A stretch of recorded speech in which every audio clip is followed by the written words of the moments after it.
up, Chris? everybody? Happy New Year. And I got to start off with another thing.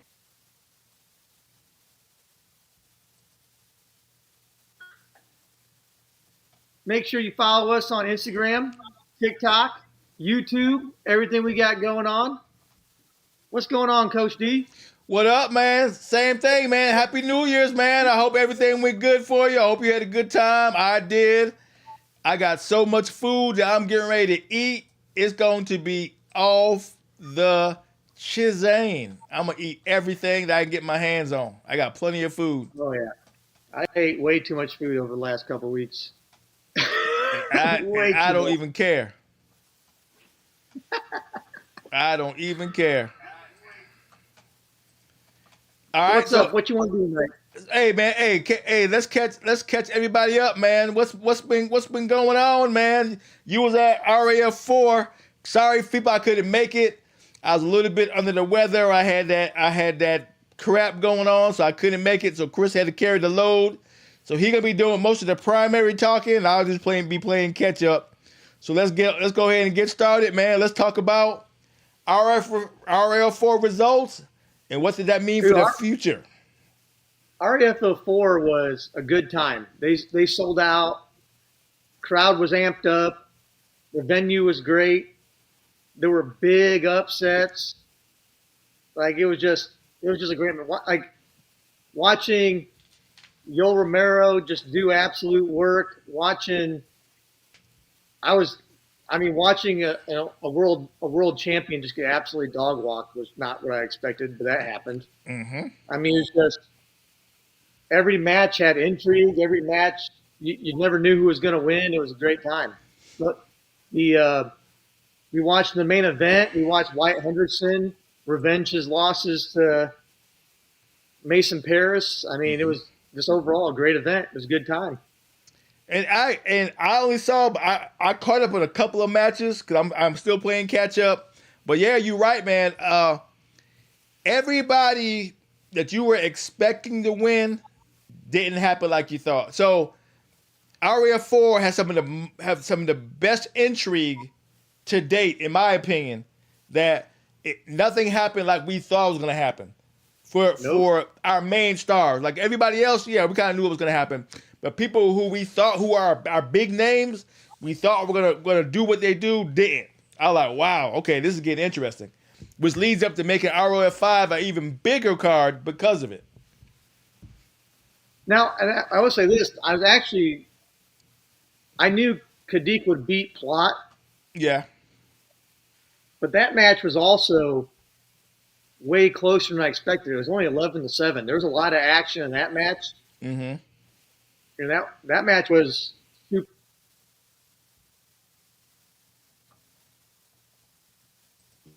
I mean, Hidley Cardenas was 5-3. We saw a champion. We saw Hamidi pin a champion and win a belt. Like everything was. The Hamidi upset was big. Mm-hmm. Like there were upsets all over the place. And honestly, only the Nolf Varela match was really that match and the Blades match were the only two where I was like, okay, as soon as that match started, I knew who was going to win. Yeah. But the other matches where it was like shit got a little crazy and it got super entertaining. Well, Blaze is not being challenged yet, so I don't know who's gonna challenge Blaze. So we'll have to see. I don't know who's gonna challenge her yet. We They'll may have have to to bring bring back. someone. We may have to bring back Holmes. They'll, no, they'll have to bring somebody international in to wrestle Blades. I Yeah. think Yeah. that's the only way she's going to be challenged. I don't think anybody in the U.S. is going to beat her. Because Boyd wasn't a slouch, No. No. but she was a hometown girl they could bring in to wrestle her, so it kind Yeah. of killed two birds with one stone. I don't blame them for doing it. I feel you. I feel you. But like I said, But I right was, now, Blaze is at the top of the heap right now, female wise. oh yeah, like I was honestly shocked that Hamidi pinned Wick. I mean, Yeah. that was crazy to watch, Yeah.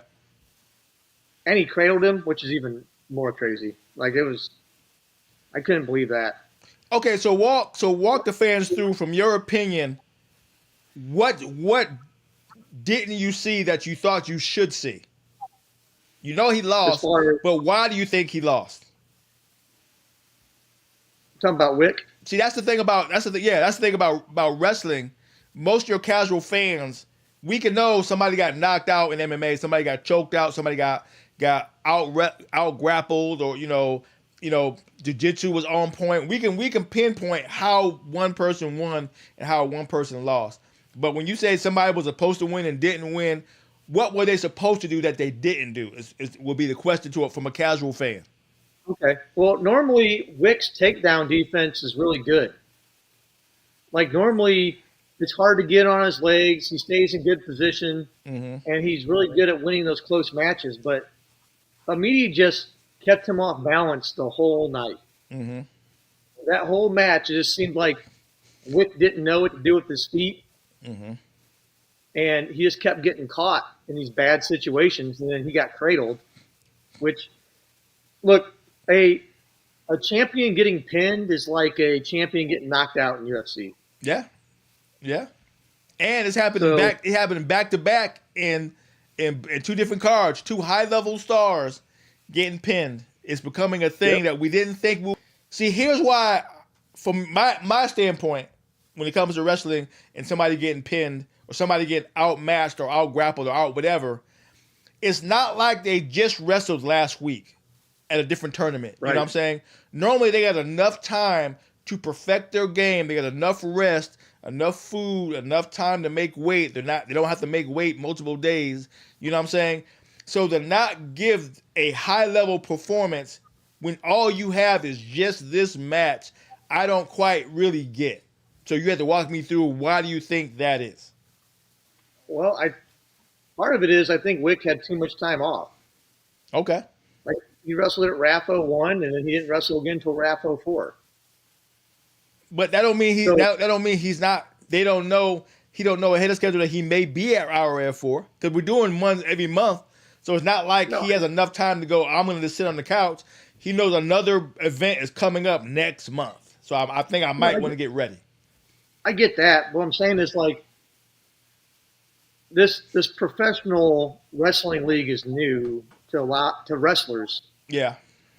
Right? Wrestlers are used to training for months to prepare for a tournament and to peak at a certain time and to get through 3, 4, 5 matches in a weekend. Right? I asked you'll see this in a video later. I asked Valencia this question about is preparing for a single match. What's the difference between preparing for a single match versus preparing for a tournament when you're practicing? Mm-hmm. And you guys will see his answer when I post that interview, but Okay. it's definitely different. Okay. So if you're just wrestling and you're practicing, but you're not preparing for a date or a single opponent, right? Like even in UFC, right? You get 2 or 3 months to prepare for a single dude, Yeah. right? The way RAF's going is like there's events happening every month, but you don't know who your opponent's going to be till 3 weeks before you're going to wrestle him. So now you got to try and cycle your training to peak in 3 weeks instead of like what most wrestlers do. It's a 3 or 4 month peak cycle when you're wrestling. Okay. So I could see how that kind of could have played into it a little bit. Okay. So, but like That's I said, just my if you take on talk it. to some people will say it's just wrestling. How much more do you have to prepare? I mean, I you, think that's it's not like you have to prepare for a striker, prepare for a black belt jiu-jitsu guy, prepare for a wrestler. You know what I'm saying? It's just wrestling. well. I think that kind of is like an underestimation of how hard wrestling is at the elite level. Okay. Well, like I said, I'm talking like I'm a novice. So I'm saying, so what? So why is it harder that he has to struggle to just fight one match? Why is it harder as a novice? I know what you're saying. I'm talking if I was a fan. Because most of your career wrestling, you're not just focused on one match, one day. That's it. Yeah. Like you're focusing on like preparing your body for an event. like multiple days, multiple matches, and you're trying to have your training cycle peak you mentally and physically for that one weekend that's 3 or 4 months away. Okay.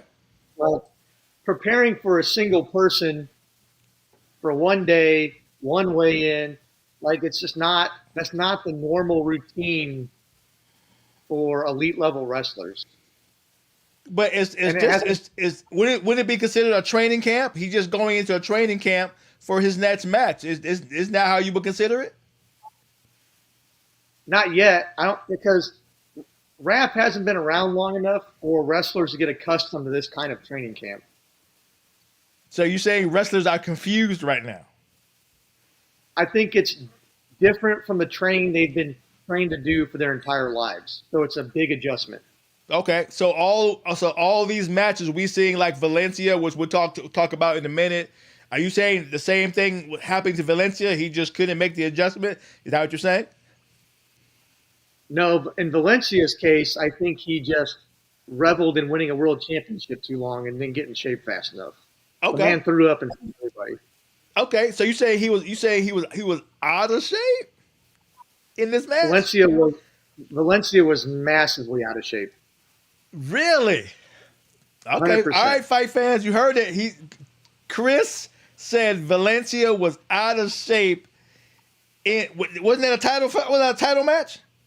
Or no? No, it wasn't. Okay. No, it Okay. wasn't. Okay. No, but it pains me to say it because, I mean, think about it. We watched that dude roll through the world championships and not give up a single point. Yep. Like, probably one of the most dominating world championship performances by an American wrestler in the history of American wrestling. Okay. Now, And is it that? what's just his name? wasn't the same Parker? dude. Isn't Parker like a 4-time national champ or something like that? He was a 4-time All-American. All American. Yeah. So he wasn't no slouch. He wasn't no slouch. No. I'm not taking anything away from Parker. Parker clearly went in there with a game plan and executed it. But Valencia just didn't look as fast on his feet or like anything they looked like in the World Championships. It just didn't look like the same wrestler. But see, Chris, you're not making any sense. Here's why. Because you've been talking this big shit about wrestling is the hardest sport. They're the best. They can do it all this shit. Now you telling me, oh, they can't make adjustments for one match. They can't make the adjustments. They can't seem to figure it out. That's contradictory to what you're saying beforehand, Chris. No, I'm not contradicting anything. I'm just saying the guys that haven't wrestled in RAF, these guys who are coming in wrestling their first RAF event ever, right? Like the guys that have been doing it since RAF 01 seem to have kind of a routine. Okay. Right? So are you saying it's the bright lights? They're scared of the bright lights? What you saying, Chris? No, I'm just saying you got to experience it once to understand what you got to do to prepare for it. Is all I'm saying. Okay, all right. So let's break down Valencia and Parker, which I saw that was a dope match for Parker. He was 100% on his game. So walk us through what was Valencia not doing that he normally does from your position, because you were there. So I only seen the clips and the highlights. You were there. So what were you seeing? Valencia was getting in on shots and not finishing them. Okay. Like Valencia, normally he gets on a leg, he's going to finish. Yeah. He got in multiple times and just couldn't finish. And then very rarely do you see someone score on Valencia using counter offense. Oh, okay. And Parker was countering defensively and scoring off of his counters, which you almost never see when someone wrestles Valencia. Okay. So just like everything Valencia did that he normally does, that's his strength, was his weakness that match. So it went all 3 rounds. No, two rounds. 3 or 2? 2. It went 3. Okay, 3. He lost 10-2. Okay, so I'm using this from an MMA standpoint. How come he wasn't making adjustments from round to round? He got coaches. So what were the coaches not saying that he wasn't making any of the adjustments? Like I said, from watching it from that side, it just seemed like Valencia was so gassed he couldn't do he couldn't do it if he wanted to. Oh, so he looked gas. You look at him and go, okay, he looked gas. The man threw up on the mat side in the middle of the fucking periods. Oh, I didn't know about that. See, there you go. Now that's something you need to say. I don't know that. That's why I said he threw up in front of everybody in between I think the first and second rounds. He threw up. Nice. Okay, so that changed. I didn't even read that. That changed the whole story. I would have definitely put that in my comment in my post. All right. Okay. Well. And I mean, I asked him that in his interview. I asked him that in his interview too. I told him it felt like he looked a little out of shape, and if he just hadn't started training early enough. And he even said to me, he's like, "Dude, I threw up in front of 3,000 people." He's like, "I threw up in front of the entire country." Like, so I think that's an admission of himself that he was out of shape. Okay, well, good. Now I'm really interested in hearing your interviews now, because that's a pretty good question. That's a pretty good statement to say to somebody you're interviewing. Normally, people aren't bold enough to say, "Hey, you look like you're out of shape." You know what I'm saying? Sometimes people are scared. Some people are scared to say that in an interview because they don't want to burn the interview and never get it again. So that's pretty bold on your part, Chris. Good job. Good job. Well, I mean, there's a benefit of the fact, like, they show up there, right? I didn't ask it in like an aggressive or combative member. I was just like, "Hey, man," like, watching it just seemed like, yeah. Did you wait too long to start planning for it? Was it difficult to train for one match? Was like the process different for you? You just didn't have it figured out yet. Like, I tried to frame it in a way like that so that he would. Well, and then he answered. He's like, "Yeah, I threw up in front of a bunch of people, dude. I don't know what to tell you."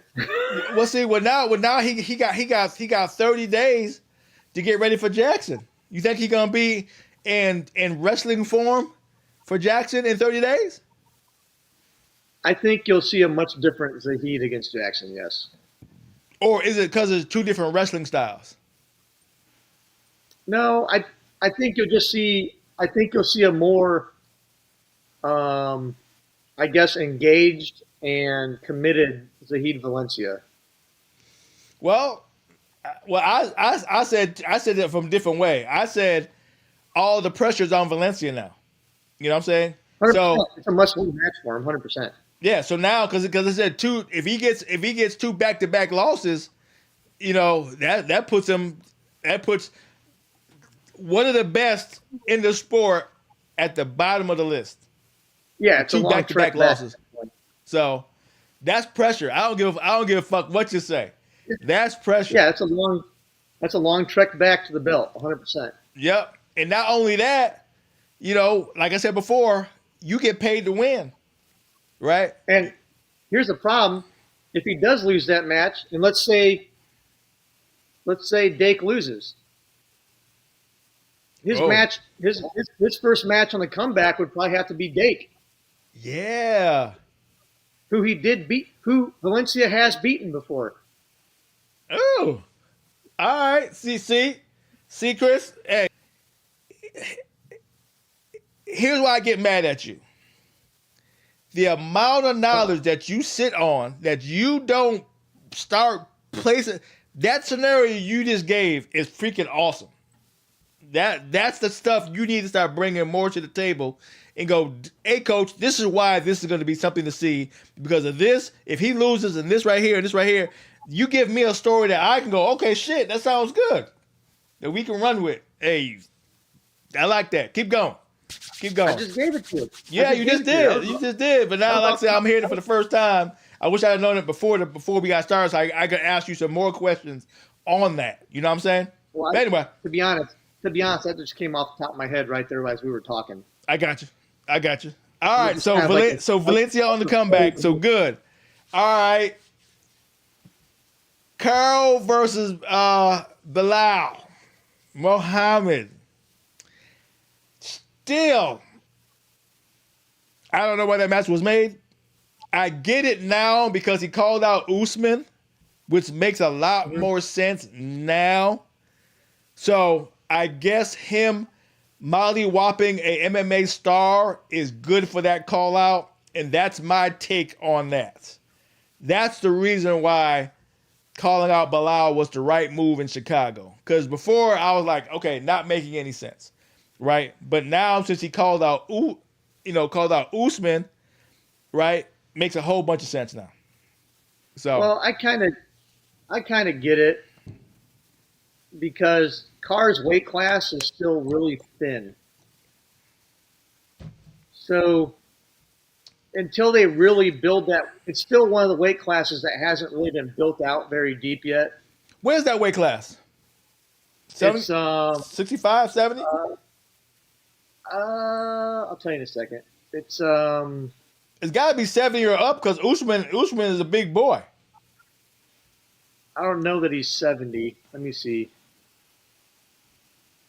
He's what is he, a welterweight? Well, because Bilal was a catch weight. It's saying on I'm looking at the poster. He's saying he was a catch weight. So I don't even know what they wrestled at. Yeah, I think Carr wrestles welterweight. I'll tell you in a second. All right. The names and the weight classes, welterweight. He wrestles welterweight. And what weight is that?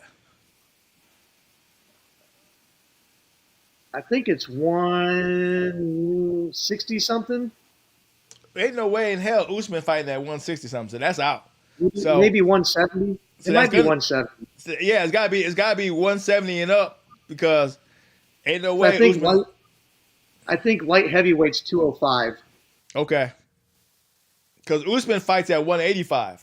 So 175 to 185, Usman normally fights at. So, but Yeah, getting back to Carr is doing it right. I mean, I definitely like what Carr is doing.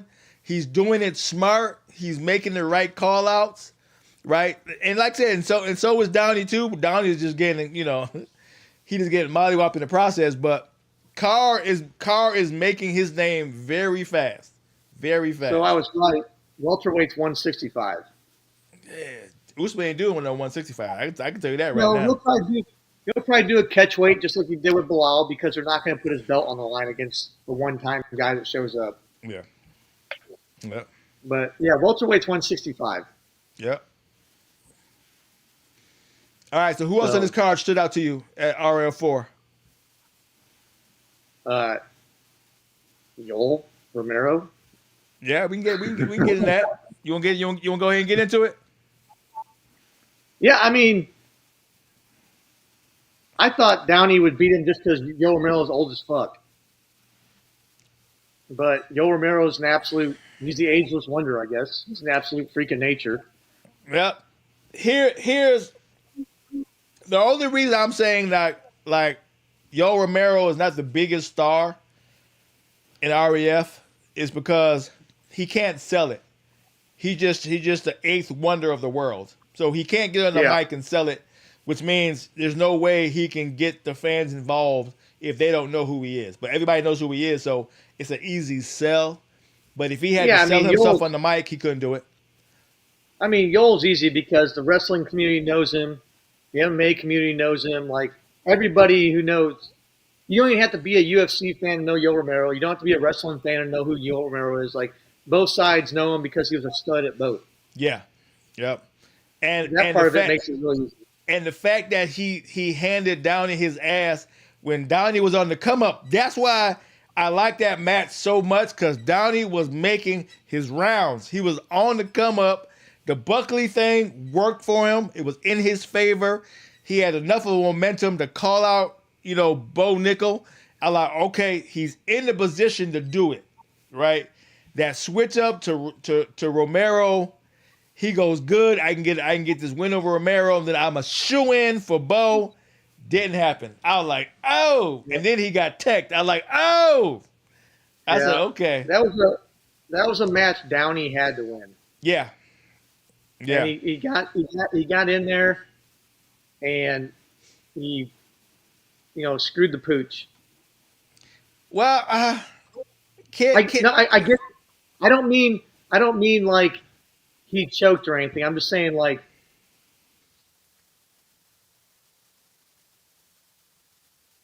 it was like a turning point for him, and he didn't execute. Well, so let's be real. Okay.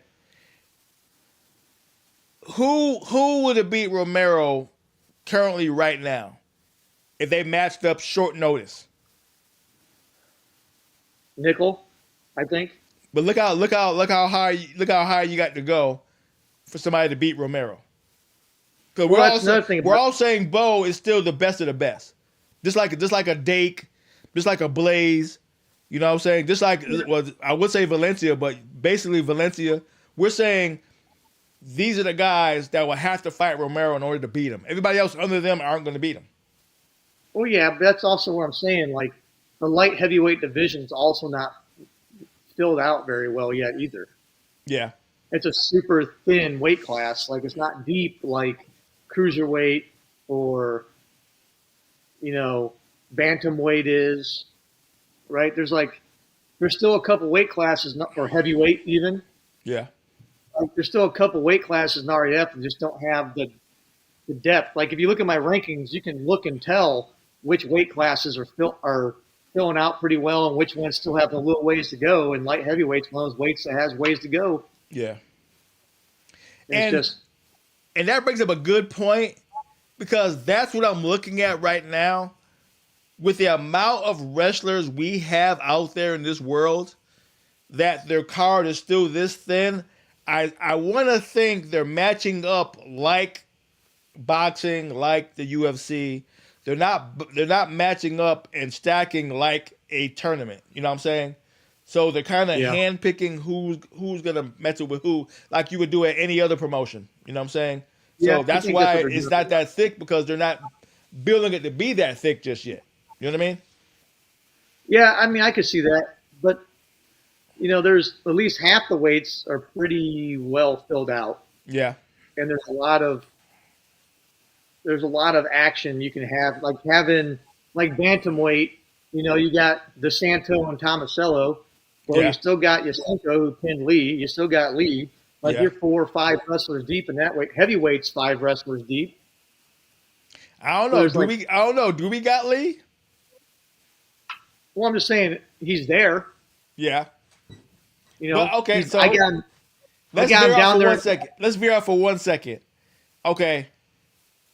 Where do you place Lee at now? Because you can't place him the star of the card no more, like a Dake. You know what I'm saying? He's supposed to be, but you can't really do it. So how do you, if you were Izzy, how would you match up Lee now? I mean, I got him at the number 4 contender. I got him as a 5th ranked guy in the weight class. Oh, okay. Well, shit. Well, it don't matter then. I thought you had him up a little bit higher, but okay. No, I put him.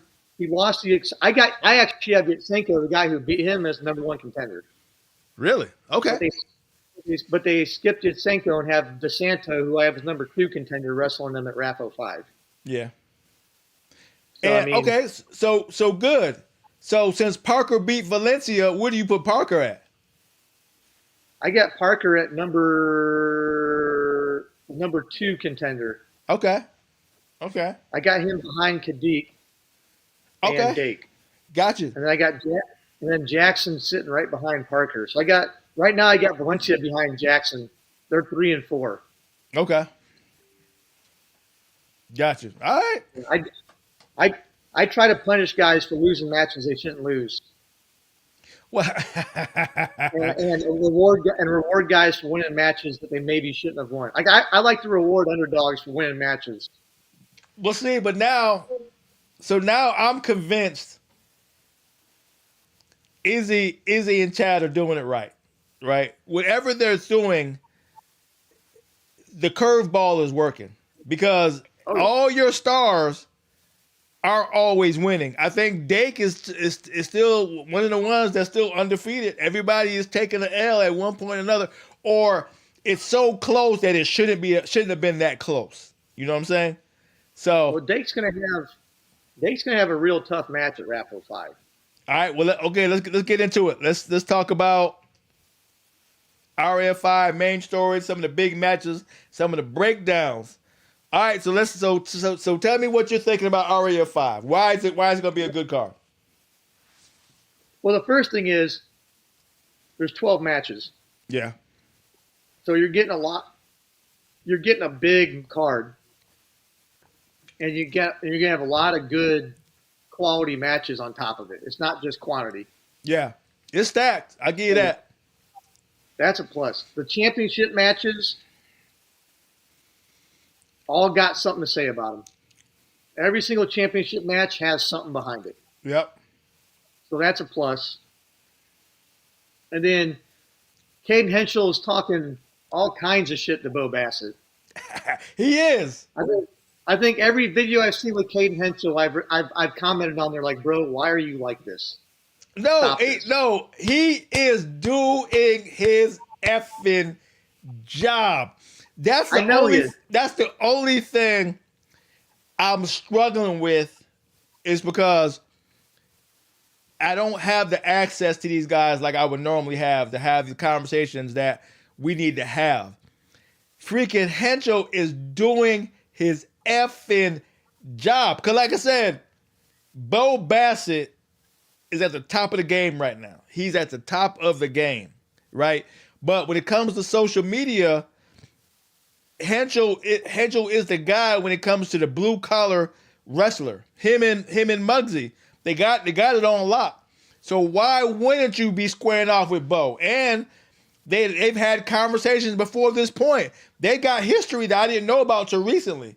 They've already had conversations that if we ever matched up, what would happen? And here they are at RAF getting the matchup. It's almost a main event matchup, believe it or not, as far as social media is concerned. Yeah, I saw Caden, a video he posted talking to Bo a couple years ago, whatever, and Bo said, I gotta get bigger. I gotta get bigger first, like weight wise. Yeah. But like I said, I agree. He's doing a job. That's why I'm giving him shit. That's why I'm giving him shit. I'm like, why are you like this, dude? Like, don't poke the bear. What are you doing? He don't got no choice, dude. He don't. I would poke the shit out of Bo because he got no choice. Bo is on it right now.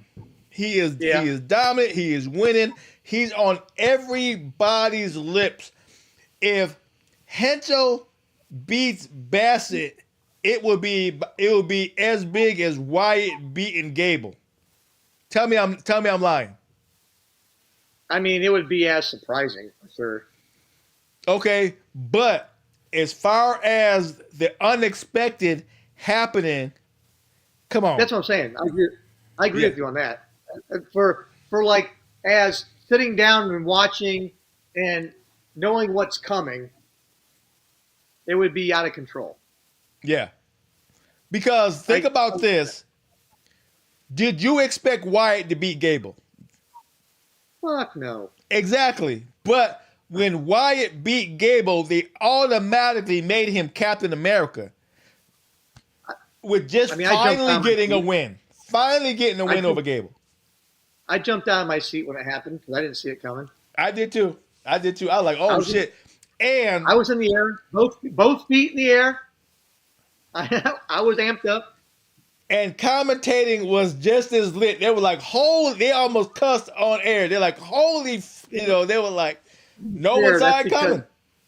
To be fair, that's because DC was commentating. Yeah, that's what I mean. That's what I mean. DC was buck wild that whole night. Yeah. And rightly so. Oh yeah. No, I loved it. I love DC was commentating because he brought that emotion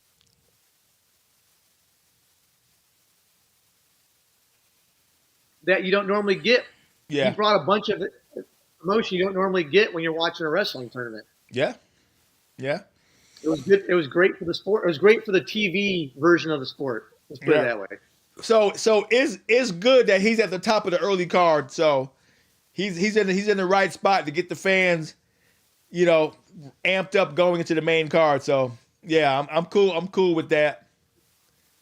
like I'm interested in Tommaso DeSanto. You got a multiple time All American versus an NCAA champ. DeSanto looked good his first match. He did. I think it's a good stylistic matchup for both of them. It should be a close match. It should be good. Yeah. It should be entertaining. Yeah. Um, but that's what I'm saying. The Tommaso DeSanto card, that championship bout's probably the one with the least amount of hype behind it. And that's still a great fucking match. Yeah, I didn't even know. I had to look at the card to go, oh shit, Tommaso versus DeSanto's on here. You know what I'm saying? And that's what I mean about still being so new, right? They don't know how to market matches yet. They know how to make them. They don't know how to market them yet. How to hype it like you would at MMA or boxing. You know what I'm saying? Yeah, you should be jacking through the roof all your belt matches. Well, I mean, like and because like I said, you know, it ain't the belt. It's why this match is important. What makes this collision important? You know what I'm saying? Because the casuals still haven't got it yet. You know what I'm saying? They're starting to get it, you know, but they haven't got it yet. So somebody has to be a hype guy. Izzy's good. I don't know. I don't know if he's a hype guy yet. You know what I'm saying? You know what I'm saying? Even like a Chael's doing a good job on his podcast. You know what I'm saying? He doesn't hype it as much when he's at REF. I mean, the press conference, he did a good job at the last one I was at. But he doesn't hype it like he does for MMA. Did you see, I saw a podcast clip the other day. They were talking to DC. Asking DC if he'd ever wrestle in RAF. Yeah, who said would he wrestle against? I forgot. Was it Romero? No, he said he would come to. He said absolutely not. He would wrestle Romero because. Oh yeah. That's the one I heard. He said probably the only guy he would come to the RAF to wrestle is John Jones. John Jones. Yep, I did see that. Yeah, I did see that. Now I was like, that's an interesting. That's an interesting idea. They can't afford it. I mean, it's an interesting idea, though. It's a great idea. They can't afford it. Maybe. I mean, say this, right? I wasn't really, all hyped up about them getting freaking Bilal. You know what I'm saying? I am hyped that they got, Bo Nickel, he was coming anyway. I am hyped that they got freaking Henry Cejudo. I'm hyped about that. Well, they got Sarukin too. Yeah, Sarukin, yeah. But like I said, I don't know as much about Sarukin as I do Henry Cejudo. So they got Arman on this card. So I mean, like that. Nice. Yeah. God dang. See, I'm still missing a lot. Yeah, you're right. He's wrestling Lance Palmer, but still, that's two MMA guys. Yeah. That have some wrestling backgrounds. That should at least be like a competitive match. Yeah. Now that you're right. Palmer versus that should be decent. That should be decent. I give you that. I like that. I like that idea of a matchup. Like bring two MMA guys in that kind of a base in wrestling. Yeah. That'll make a competitive match, and it should be relatively entertaining. I like that. Yeah. And it's right in the middle of the card. It doesn't fuck the flow up or anything. I kind of like that. Yeah. Yeah. All right, so let's talk about some interesting conversations. Valencia versus Jackson. Do you think Valencia should have come back to back after his first loss? Should he have come right back after just losing at RAF 4?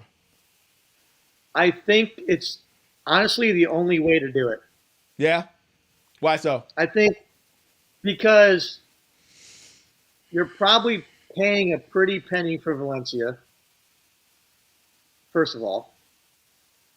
And you expect more out of a current world champion than what you got in the first match. So you're going to put a little fire under his ass and say, hey, you're going back to back. You need to show up for round 2. I kind of like that. Put a little pressure on him. And I think he's good enough and professional enough to respond to that pressure. So I kind of like it. Well, that goes both ways.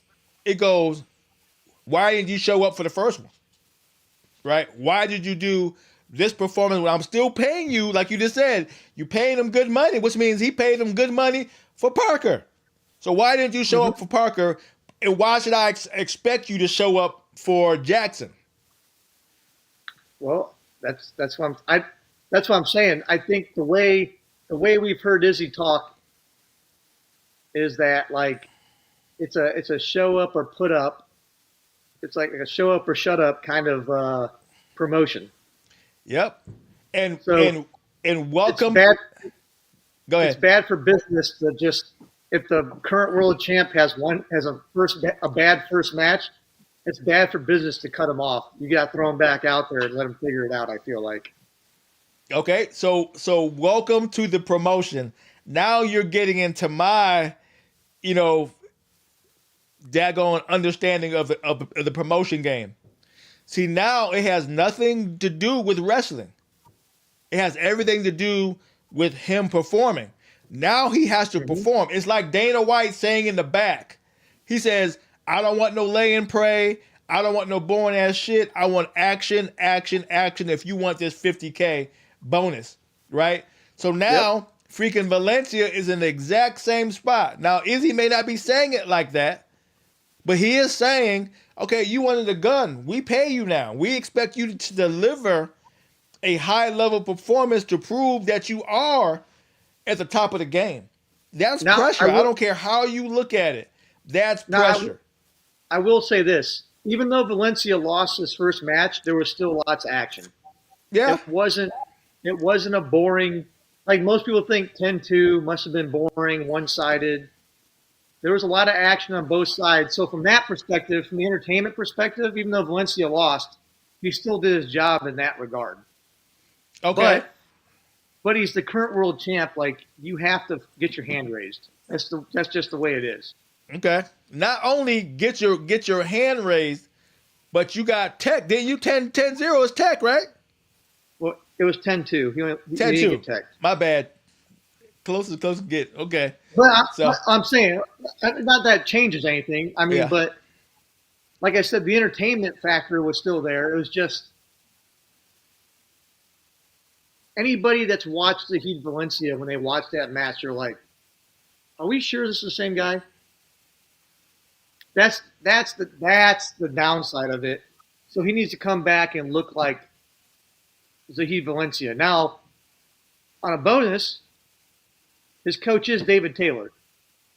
So David Taylor has a knack for getting these guys back to where they need to be when they don't necessarily do what they're supposed to do in a match. So we'll see how it goes. what I'm interested in is what Jackson is going to do. Imagine from the press conference, because now Jackson has legit shit talking, right? Like it ain't a Buckley and Downey, right? Buckley didn't have shit to say. He was just making up shit to make it entertaining, right? Jackson has actually something to say. You know what I'm saying? Yeah. He says, hey, Parker has your number. I saw Parker have your number.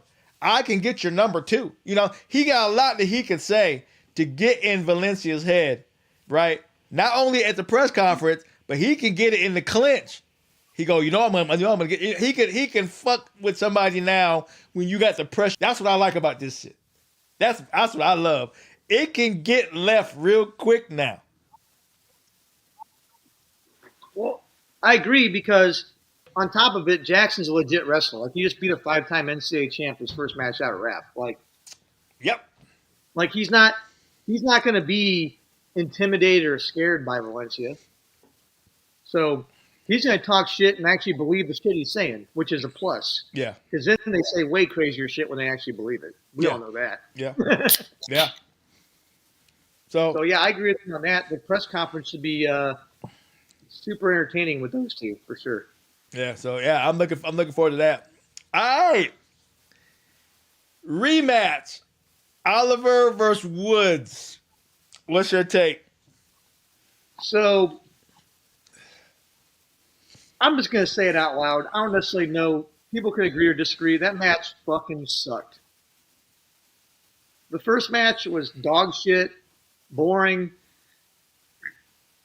and sadly a great wrestling match as far as wrestling goes. which I hate to say that, but I have to be objective here, even though I'm a wrestling guy. Great wrestling match, but boring as fuck. I expect to see them now that they're familiar. Now that they're familiar with each other, I expect to see a more wide open match the second time around. Well, I mean, I think a more open match favors Woods. I think Woods is a more offensive wrestler out of the two. So if the match is more open, I would expect Woods to take advantage of that. My opinion. okay. So, yes, I get boring match. It was, right? But based off where Oliver was coming from, there is no way Woods should have lost like he did. But the fact that he did says more about Woods than Oliver. Well, So what do you think was going on with Woods? Well, I think I said this to you when the match was over, when we were sitting there. I said that Oliver, he You said OG'd him. he said he wrestled old school. He used Well, old school tactics to win. yeah, I said like he OG'd him, like Yeah. he just he he old guyed him. Where like he was just more, he out savvied him. That's Yeah. what I was using.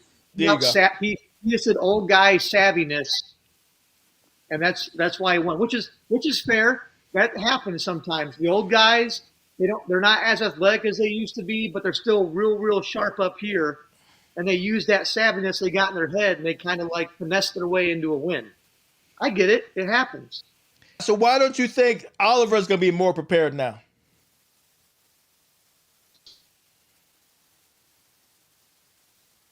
What was that? Why don't you think Oliver's going to be more prepared now? You're saying Woods going to be more prepared. Why do you think Oliver's going to be more prepared? No, I think they'll both be more prepared. I just think because there's not that feeling out process anymore, and that they've already wrestled each other, that it will lead to a more the match will be more open. They're not going to have that first period of feeling each other out, so they'll be more. Both will be more offensive from the beginning. Okay. That's all I'm saying. I think the first match there's a lot of feeling out going on, which will happen in a high level wrestling match when two guys haven't wrestled each other. They'll feel each other out for the first period and a half, and there's not a lot of action. But now that they've done that feeling out process for the whole match, I think there'll be a lot more offensive strategy off rip than you saw in the first match. That's kind of what I'm getting at. I got you. So I think it'll be more entertaining. Let's put it that way. I think the second match will be more entertaining than the first one. Okay. Now, the real question is that's not a big stretch considering how the first one was. well, here's the big question, right?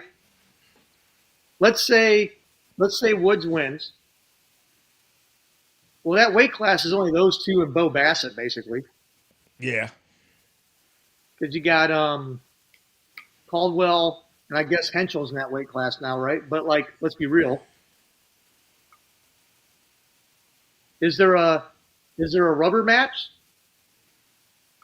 Or do they finally fill out the weight class and Rapo 6 put a couple of featherweight matches out there and try and fill this weight class out? Because I think there's a disadvantage to giving Bo Bassett a belt shot too early instead of kind of riding him out a little bit and building it up. You know what I mean? Well, no, that's kind of hard to say considering everybody got belts at RAF1. Everybody who won at RAF1 got a belt. So it's kind of hard to say you got to make somebody like Bo Bassett wait for a title shot. Well, it's just me spitballing. I got just kind of thinking outside the box. Just kind of thinking out loud. Like, do you give a rubber match if it's 1-1? Ooh, yeah, you do. You're right. You know do. what I mean? Like, because the weight class isn't very deep yet. Do you give a rubber match, or do you bring some guys in and skip a couple events until you figure out the next challenger, and then give a rubber match down the road? Like, it's kind of tough to tell. You know what I mean? Depending how the second match goes, if it's close and they both put on a spectacular match and is pretty close, and one person eked out the win over other and it ends up being a rubber match, then yes, they got to do a third for for the storyline. It just makes perfect sense, right? Gives a chance to bring in more people to the division for Bo Bassett, or Bo Bassett may call out somebody that he did and actually get him, like a Sean O'Malley, which I doubt, but you never know now with some of these guys they're bringing in. He may get a Sean O'Malley. Who knows? You know what I'm saying? Or somebody equally as popular to fill the gap before a title shot. The reason I'm kind of saying it is because they don't have Bo Bassett calling out Oliver or Woods. They have Bo Bassett calling out all these guys that aren't in the weight class right now. So it's not like they're telling Bo, set yourself up for a title shot yet. Yeah, good point. Actually, because they'd be telling them to call out Woods or Oliver, right? Actually, that's a really good point. And I'm glad you actually saying that, because that really is the confusing part of all these call-outs, right? I get the catch weight with Carr versus Bilal, but yeah, they're calling out people that are not in their weight classes. Outside of bringing in Romero, so I don't get those call-outs because MMA fighters ain't gonna cut that kind of weight to make a wrestler look good. You know what I'm saying? Well, the crazy part is they didn't even call out Romero. Yeah. I mean, that's what I said, outside of Romero. You know what I'm saying? Because it wasn't a call out. Yeah. That's what I'm saying. They brought Romero in on their own volition. That wasn't even nobody even called his ass out. Yeah. But what I'm saying is, if you notice, the weight classes that are calling guys out are weight classes that aren't deep. Carr, Bassett, like their weight classes aren't filled out in RAF. So I almost feel like these call-outs are to buy time to RAF to fill these weight classes out. Well, I was going with they were doing it for internet conversation, which I was going, that's not making any sense, but it's something to talk about. I think it's twofold. I think it's both. One, the weight class isn't filled out, so they have the opportunity to get some hype going on and getting these call-outs going on while they're in the background trying to fill the weight class out. Yeah. They could be buying time both ways. Like, hey, it's a kill two birds with one stone situation. Is we can get some good matches for these guys while we fill out the card in the background with the rest of the weight classes for these weights we don't have filled out yet. You're on the right. I think we're both kind of on the right track there with that. But the good and bad of it is MMA fighters and MMA fans ain't gonna stand for it. They go, why are you calling out somebody that you don't have no intention of? To MMA fans, the call out is sacred. You know what I'm saying? When you call out a mother effer, that means you want to beat his ass. That's how we see it in MMA, right? So when you call out, and Darren did it right. He called out Bilal, got Bilal, then he beat his ass. So that's fine. So if Darren gets Usman, great, he's on point. But anybody else, like a Bo Bassett, anybody who's calling out fighters that they are not going to be fighting, that makes no sense. You know what I'm saying? Well, I do think they're calling them out because they want to beat them. But how are you going to get them? How are you going to get them? That's up to the management, not up to the wrestler themselves. You know what I mean? But then, we'll see that, you know what I mean? I get what you're saying. I mean, but Carr cut out Bilal, and they got Bilal right there on the spot. You know what I mean? Yeah. And a year ago, Bilal was holding the UFC title belt. So Bilal was a UFC champ at the beginning of 2025. It's not that long ago he wasn't holding a UFC belt. Yeah. And that's what I'm saying. So if that's what's happening, that's fine. So like I said, if Bo gets a Sean O'Malley, good. You know what I'm saying? Then we're on point with the call out. I just don't want the call out to be disingenuous, what I'm saying. I don't want it to be a bullshit call out for clickbait. That's what it would be. Well, what I'm saying is I don't think they're calling them out for clickbait. What I'm saying is they're telling specific guys to call out who they want to wrestle because they don't have enough people in the weight class to get them an actual wrestling match that would build them up towards the title yet in specific weight classes is all I'm saying. But why not call out somebody that you can get in your weight class? That you can get. That will still make the same validity happen. That will still make the same thing happen, right? Well, I mean, to be fair, they've been doing pretty good at getting these call-outs to happen. Yeah, that's why I initially said if he does get a Sean O'Malley, good. You know what I'm saying? So, I'm banking off their record that they can get a Sean O'Malley. I mean, I would love to see a Bo Bassett Khabib wrestling match. Yeah, I don't think, dude. Do you know? Look, I'm saying let me clarify this. I'm speaking solely as a fan. I'm not speaking as a podcaster. I'm not speaking as anyone who no technicalities, no politics. I'm just saying if I was going to sit down and turn a TV on and I was going to see two dudes and I would be jacked through the fucking roof, adrenaline through the roof to watch, I would love to see Bo Bassett wrestle Khabib. That's all I'm saying. I'm not saying the possibilities, nothing else other than that. Speaking truly as a pure sports fan, I would love to see that. That's all I'm saying. Well, first of all, you're not far off because everybody is saying it. When I posted that him calling out, it's still going. People are still saying they go, he will beat Sean O'Malley, he will beat Conor McGregor. They're saying, I don't know if he'll beat Khabib. They're saying it. It's still going on now. It's a definite conversation. It is a definite conversation. But like I said, it falls under, putting on man shoes now. When you start making those type of call outs and that shit tends to happen, now you in it. You know what I'm saying? So sometimes I say you just can't run your mouth. I'm not knocking Bo Bassett. He did what he did. But at some point, somebody's gonna ante up and go, okay, I'm coming. Because Khabib got the money to not worry about what RAF can pay for him to show the F up. You know what I'm saying? Right. That's what I'm saying. That's what we want. But like I said, can we handle that? Can we handle that? I 100% can. A Bilal, no big deal. A Buckley, no big deal. A Quay Guida, no big deal, right? If Khabib shows up to RAF to fight Bo Bassett, there's not going to be an arena big enough that they got going on right now.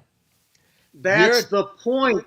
No, but you're missing it. You're like I said, you're talking like a fan. The logistics to put on that type of match, you are now in Dana White territory. The politics that's getting ready to come your way. Because Khabib is not fighting in the UFC. He's not. He's not fighting in PFL. He's not fighting at one championship. He's not fighting in bare knuckle fighting championships. He's not fighting in dirty boxing. He's not fighting anywhere. If he shows his ass up to RAF to fight Bo Bassett, you effing know Dana White is coming. And go, I'm getting a piece of all that shit. That's a problem I think RAF would welcome into their fucking problems. No, they are not ready for that. They aren't. They aren't. What? Well, as a fan, let's get real. Let's get real. Just say it does happen. Just say it gets done. It's a match booked, signed, and is happening at some major city like maybe Florida or Vegas or whatever. First of all, Dana White's coming, right? And depending on how it maze out, freaking the president's coming. How you think that's gonna go? Bring it on. Let's go. That's yo. You talk about a whole bunch of tight sphincters. Nobody knows how big the game is until you're in it, right? They're doing good. Don't get me wrong. At some point, Chad and Izzy is doing their daggone thing. I am so impressed about what they've pulled off to this point. right? They got Henry Cejudo coming. They got Romero, Covington, Rocco. They doing it. They doing it. I gotta make this point. Okay. Yoel Romero, Cejudo, Mendez, Chandler. I think we have to acknowledge that these guys with wrestling roots, they genuinely want to see Raph work out, and that's why they show up. Yeah. And I think it's a mutual thing where these guys want to give back, and Raph is also like, yeah, come on, bro, we'll let you give back. Yeah, but that's not Khabib. Khabib will go, this 19-year-old kid just called me out like I didn't just conquer the world to get where I'm at. There's room for that too. You see what I'm saying? There's room for that too. There's room for that too, though. Okay, so, all right. Let it happen. Now Let I it want happen, it, baby. I want it now. Let it happen, now. baby. Like I said, we can say a whole bunch of shit from the bleachers. We can say a whole bunch of shit from the bleachers. But I'll be the hype man for that shit. Let's go. But like I said, I'm putting myself in Bo Bassett's shoes, right? If I called out Khabib and Khabib accepted, okay? He is a popular fighter. He's getting a lot of attention. He's getting a lot of praise. But what is getting ready to happen with what's coming, not only the media press, not only the size of the venue, not only the people who are going to show up to see this match happen, all the politics, all the stuff that he has to say and be on point with. Do you know how many interviews he's going to have to give to be a matchup with Khabib? It'll blow up Raph overnight globally. Make it happen. It's worth all the headache. They wouldn't even be able to sell. Their Ticketmaster would shut the F down. Their internet, they will break the internet if that match happens. That's what I'm saying. It's worth all the headaches. Make it happen. You say whatever you got to do. That's somebody who never had to go through it is talking. Chris is talking like something he never had to do. Look, I'm just saying. Look, I'm just saying what I'm thinking, and I want it to fucking happen. So I'm gonna fucking say as much crazy shit as I have to try and make it happen. All right, I'm just being honest with you. I don't care about logistics. I don't got to do the logistics. I don't care about all that. As a fan, I agree with you. As a fan, I agree with you. All right, let's go. Look, even the chat agrees. It's like Carboal. It's for all the views, baby. Mike, what's going on, man? Yeah, you're right. It's 100% correct. All for the views. You are 100% correct. You said it makes no sense to call out the GOAT when you're 18 years old.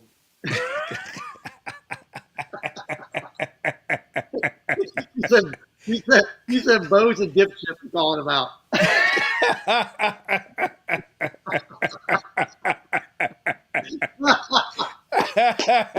That was a good one.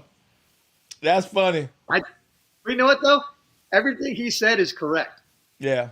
It's stupid, but also a great idea. And some great ideas are stupid. So go out on a limb and make it happen, you know? Well, like I said, you know, and from Bo's perspective, he's still running through jokers. Nobody has really stopped him yet. I mean, stopped him convincingly. I'm not saying he's never lost. He has. But no one has stopped him convincingly. No one has been, the buck stops here. When you get to here, you ain't going no further. That's not happened yet. I would say this. I would like them to bring in some of the guys that have beaten Bo internationally first. Because then you'll give him, if he beats them, he'll give him the leverage to say, hey, I am at the top of the mountain for real. Yeah. But now come get me. But that's go back to what I'm saying. There's nobody calling. First of all, after Henschel beat Clay Guida, right?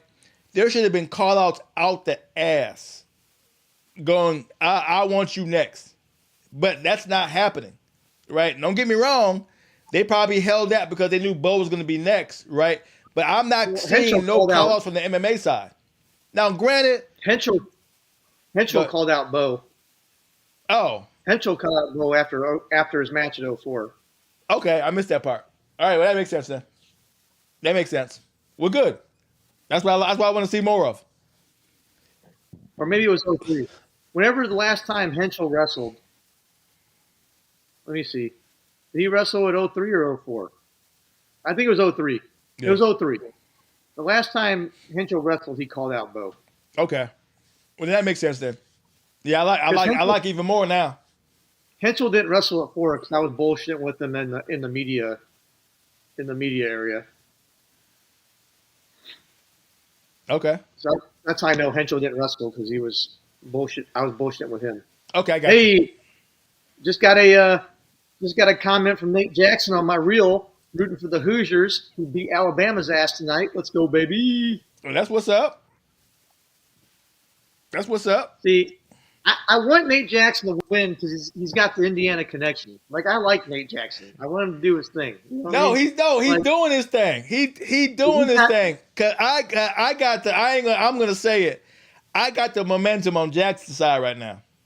I love Jackson because Valencia is up against it. That's the thing about fame and winning, right? When you're winning, they expect you to win, right? And when you lose, this is not tournaments where a loss is a loss. It happens to everybody. This is paid sports. You get paid to win. You get paid to win. Pro is a different animal for sure. It sure is. It sure is. Especially when the pro, like, this isn't like other pro sports where it's a league. Yeah. Like a pro sport where it's a promotion, whether which all combat sports are, right? Mm-hmm. Boxing, wrestling, MMA, jiu-jitsu, right? It's all promotional based, where you get paid based off results. You get paid based off clicks. You get paid based off pay-per-view views. Like, it's not always in your control how much you get paid. Yeah. It's not even in your control if you get paid based on how good you are sometimes. It's all based on if people like this shit that comes out of your mouth. Well, that's part of it. But think about the camps you go through. Like with wrestling, right? When you go to this college or you're in this club, right? It's on your own dime.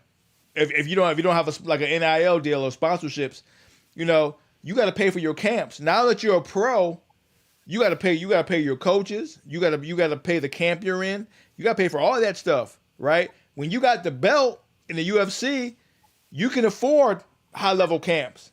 But when you don't got the belt, you can't always afford the camp you need to fight, And I'm not saying that's what's happening in wrestling, but like I said, if you're bringing in specialty wrestlers, say Jackson got a style that Valencia has to train against. He has to bring in the guys that wrestle like Jackson. You know what I'm saying? For Valencia, he has Cowboys RTCs. So that's nice. He's got one of the top 2 or 3 clubs in the country he trains at, which is helpful. Okay. I'm just saying if it was pure pro sports where you had to pay for everything. You know what I'm saying? Yeah, I get what you're saying. Because a lot of these guys aren't paying to train where they train because they're part of wrestling clubs because they're still wrestling in different. Yep. So honestly, it's a little more even playing field in rap than it is in most other promotions currently. Yeah. Because of that. I agree with you on that one. Because a lot of these guys don't have to pay for their training. Yeah. So exactly. Nice. And what it actually goes back into what I just said about Valencia's performance when he had everything available to him. You see what I'm saying? Mm-hmm. So Hey, I pushed him a little bit on that. I was like, bro, just on the couch a little too long. I mean, I gave him a little shit for it, yeah, and I love that guy to death. I love watching him wrestle. I mean, he won a gold medal for the United States. He's a dude in my book. He had yeah. that Like I American said, flag. he had all the momentum going to RAS4. He had all of it, all of it. I fully expected him to win, which was kind of disappointing. But Yep. it is what it is. Parker took all that shit, all that momentum, all of it. So now he going to RAF, as technically as the challenger. Technically. Well, he has no choice now. He Yeah. lost. I mean, it's what it is. Yep. All right, let's continue. Now, Go ahead. the next match, what I think should actually be the main event is, well, you know what? This is tough for me. What I do think is, at this point, the co-main event of RAF 05 should be Nickel Romero and Dake Sadiq. Say that one more time. Why it's, You said it should be Nickel Romero and Dake Sadiq should be the co-main events. back. You said side by side co-main events. Like that should be 1 and 2. Like Covington Rockhold needs to get moved down the card at this point. Oh no, yeah, no, I agree. Okay, so who should be your main event? Me personally, I'm putting Dake Sadiq at the main event because they have history. And Sadiq said he's going to break Dake. He said, I'm going to break him because all. On paper. I Hold on. On paper. got that. Huh? Bro, I got that on video. Bro. I got him saying, all Americans wrestle the same. I'm going to break Dake. Like Rocky 4, bro. I will break him. You know what I'm saying? That's on point, but that should have been out there. That's a story that should have been told, right? That's coming out this week. Well, good. That's coming out this week. I promise you. It's coming out this week. But the current story right now is Bo Nickel versus Yo Romero. That is the story. Period. See, I actually think the Sadiq one's bigger. I don't think so. Because Sadiq has beaten Dake at the international level already. Mm-hmm. And the cinema level shit talking he has put towards Dake of literally saying, I'm going to make him my bitch effectively. Mm-hmm. To me, that's like, that should be insulting to all of us because we're Americans. So we should absolutely shit on Sadiq as much as possible at this point and root for Tao Dake all day long. So this is now like Russia versus America, which to me is like Romero's never going to shit on like Nickel. He's just going to be like, hey, I'm going to go out there and have fun and do my thing because I'm Yo Romero because I'm a bad motherfucker. You know what I mean? Well, here's my take on that, right? Bo Nichols has been trying to establish RAF as his backyard. He wants to go, I'm going to do my daggone thing in wrestling, and I'm going to do my in MMA, and I'm going to do my daggone thing in RAF. And they've been pushing him to be, this is Bo's backyard. So here come Yo Romero out the blue, right? Just came off, I think bare knuckle or dirty boxing, wherever the hell he was. He was everywhere else but wrestling, right? Comes in, flips Downey upside down, gets an interim belt. Now he gonna go up against Bo Nichols, right? And people are still questioning, is Bo truly back yet? There's a question mark with Bo. We're not saying he's the guy yet. So he's gonna have to do some stuff to Romero to be, okay, Bo's back. We're not saying Bo's back yet. Who's saying Bo's back yet? Nobody. No, they're saying, okay, he's wrestling, right? That makes it a bigger story because there's a lot more question marks on Bo for people to go, oh shit, this is gonna be interesting. Then with Dake and Kadik, I'm not saying it's not a good match. I'm not saying it's not worthy of the top spot. I'm saying where the stories are at is Romero and Nickel. That's all I'm saying. I think they both have a great story, and I think they're both a better story than Covington Rockhold. That's all I'm saying. Oh, no, without a yo, it's rare, and like I said, Chad's my guy, Izzy's my guy, right? I love it. They got our back. They hook us up. We have a great time when we hang out with them. I love them to death. I still don't get this match. I still do not. If whatever plan they got now, if they on the other side of this, they show me a match that I wasn't suspecting, and that's what's gonna be next. I'm like, okay, good, they got me. I wasn't seeing that coming. That's gonna be great, right? But right now, I have no clue about this match at all. So I've been thinking about that, and I'm wondering if their ability to get some of these MMA guys is by telling them, hey, we have all these bouts, like these events, and we're trying to get main events established.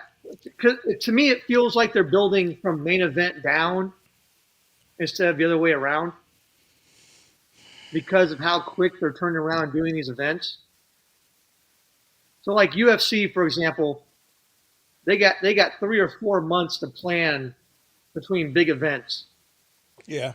And they kind of let shit play out a little bit, and then they pick a main event for 4 or 5 months down the road. Whereas I think RAF right now is picking their main events ahead of time,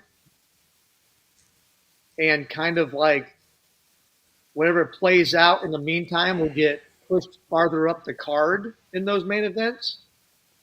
Well, Does that make sense?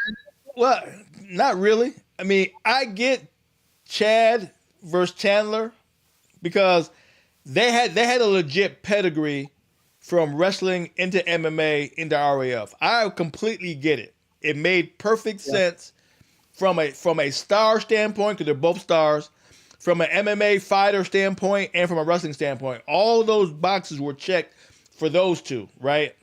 I get Covington. I don't get Rockhold. You know what I'm saying? Just like I didn't quite get Bilal. You know what I'm saying? So it's not close enough for me to get it. I just don't get it right now. Outside of potential name, Covington his star power just started waning a little bit late as of lately. Rockhold been gone. You know what I'm saying? So I get Covington, and Covington is a high level wrestler. I get Covington. I'm not sure with Rockhold yet. That's all I'm saying. No, I get that too. I'm like, if you're going to have MMA guys be a main event, it would make more sense that they're both wrestlers, so you can try and ensure the main event's going to be competitive. Mm-hmm. Like, I don't think Rockhold has a chance against Covington. I think Covington's going to beat the shit out of him, and it's going to be quick. Personally, I think it's going to be.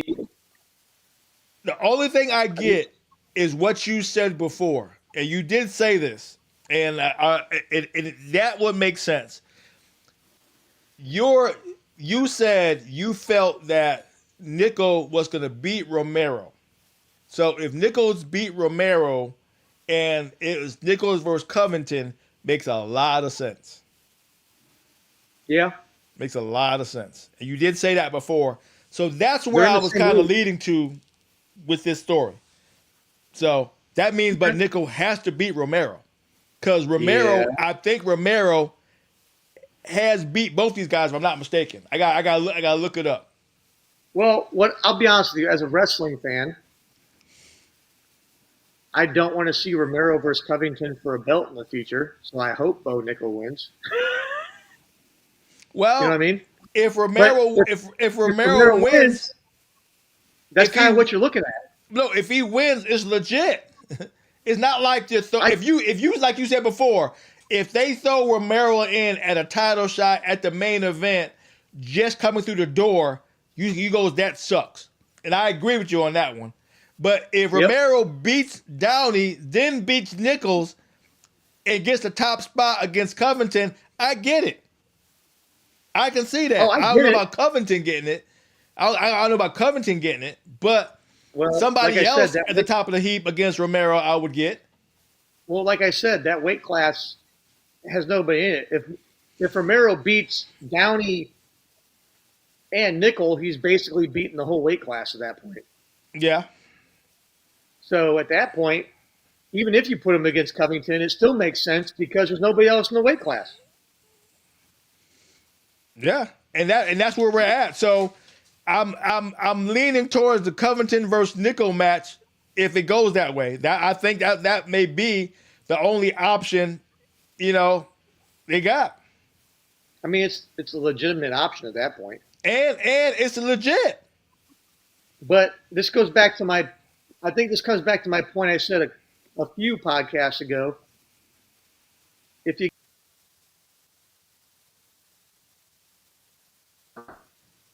know what I mean? If you got belts on the line, your belt matches need to be a main event. Yeah, I agree 100%.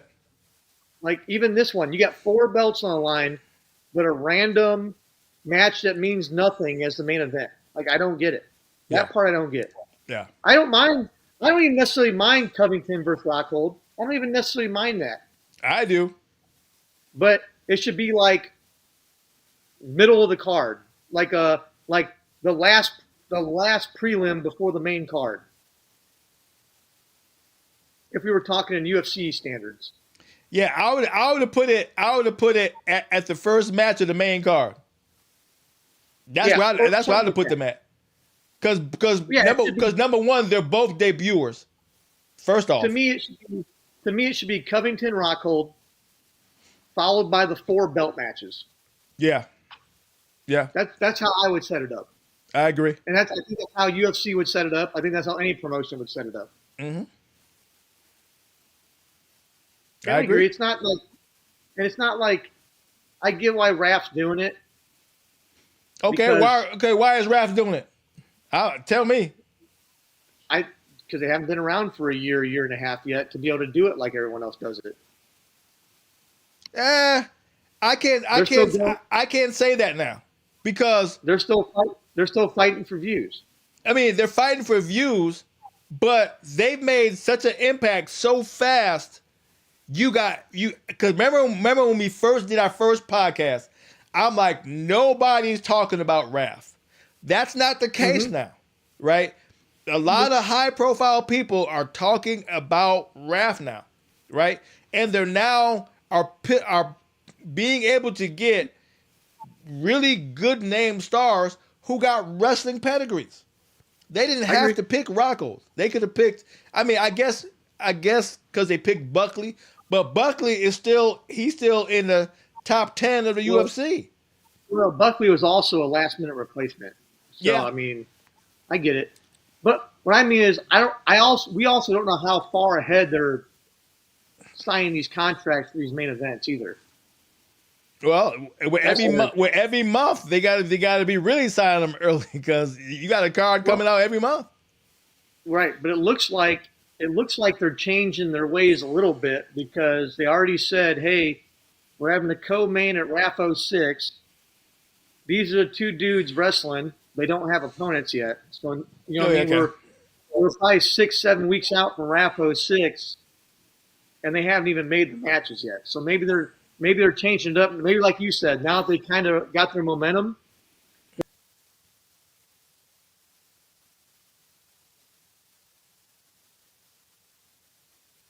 they're kind of able to change how they were doing it before. This might be the last one like this where it was okay. Wait, you know what I mean? I don't know. I'm spitballing, obviously, but no, I go with that. I go with because they made Covington a while back and it still held up. So yeah. I'll go with that. I guess we got to wait and see because they doing their thing. That I'm talking shit, but they still pulling some shit off that I was I've been like, well, okay, that's pretty fucking good right there. But if this was being billed Nickel Romero, Kadik Bake as main co-main, I think the billing of it would be significantly more jacked up. Like Yeah. I think people would be like, "Oh shit." Just my opinion, but Well, I'm thinking because like I said before when we first started talking, right? The wrestling fan base to me is fixed. You know what I'm saying?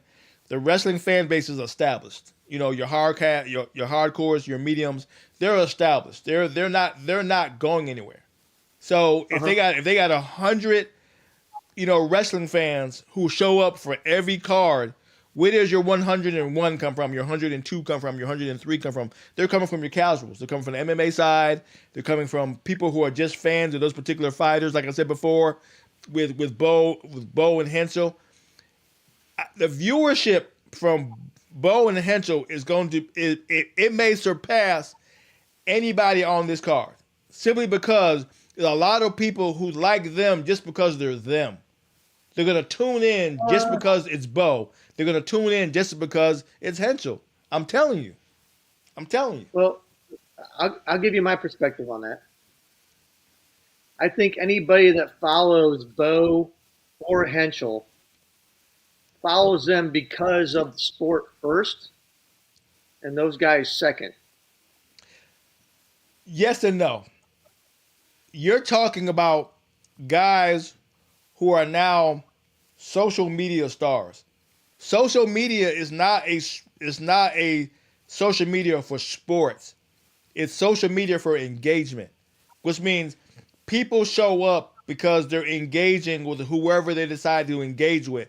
It has nothing to do with sports, right? But I Now, think if the door may have been like said, me and you hang out. I'm MMA, you're wrestling. You go, hey coach, have you ever heard about Valencia? I'm gonna go, no. I go, you need to watch him. He's a great ass wrestler. Come on by this Saturday and watch this match. You'll like it. That's how you got me there. You didn't got me there because I was a wrestling fan. You got me there because you said, hey, I got a good match I want you to watch. That's what's going to be happening with a lot of guys watching Bo and Hensel. They're going to go, hey, man, watch this match. It's going to be pretty good, right? These guys, they're not only great wrestlers, they're great social media guys, too. People go, okay. Just like if you ask anybody who are huge social media followers, they go, where do your biggest stars come from? They're going to say YouTube. They're not going to say TV. They're not going to say the movies. They're going to say YouTube or Instagram or yeah, TikTok. I That's agree what with I mean. that. That's what I mean. Okay, that's fair. I agree with that. All right. So how big of a bar burner is going to be Nickel and Ro Romero? Is they going to be a dogfight? That's so. I'll be honest with you. That's such a tough thing for me to analyze because I know what Bo Nickel is. I know what you'll. It's weird. It's like having two knowns, and then the answer to the equation is unknown. it's it's a very weird thing to kind of think myself through. Like my brain says to go with Nickel, right? But you don't know what Romero's gonna do because he's an X factor. Here's my take. Bo is not the dog he used to be, right? Because he is making a little bit of money. He able to he can pick and choose some things that he wants to do now. He's not under anybody's gun, right? He can fight or Uh-huh. not fight. He can compete or not compete, right? Yo Romero is just a dog. He's hungry all the fucking time. Is why he can compete at fucking 49. Still got a six pack, still in great shape. Still was able to flip Downey over like he was nothing in his prime, right? When they lock up, we're gonna find out if Bo is still hungry enough to want to win at all costs, right? So to be fair, I don't think Downey's on the level of Bo Nickel though. So that's what makes it hard to analyze. So I think there's a distinct difference in the levels of Pat Downey and Bo Nickel. That's kind of where. Okay, my pushback is Bo at any kind of level. Just like you said, Chris, if you're not 100% wrestling, you're not at that level anymore. Well, Bo is not at that 100% wrestling anymore.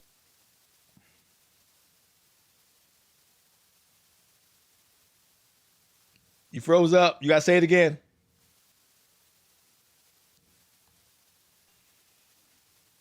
You froze up. Say it again. Like I said, well, as much as I still believe that, it didn't apply to Yo Romero.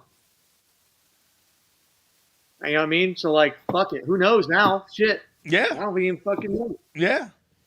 Yeah. I mean, I still think Bo wins.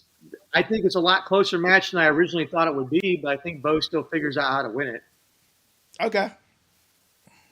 I think it's closer than it would have been before I saw him wrestle Downey. I think when they lock up, Nickel's gonna say the same thing Downey said. He go, "Fuck, this guy is too fucking strong."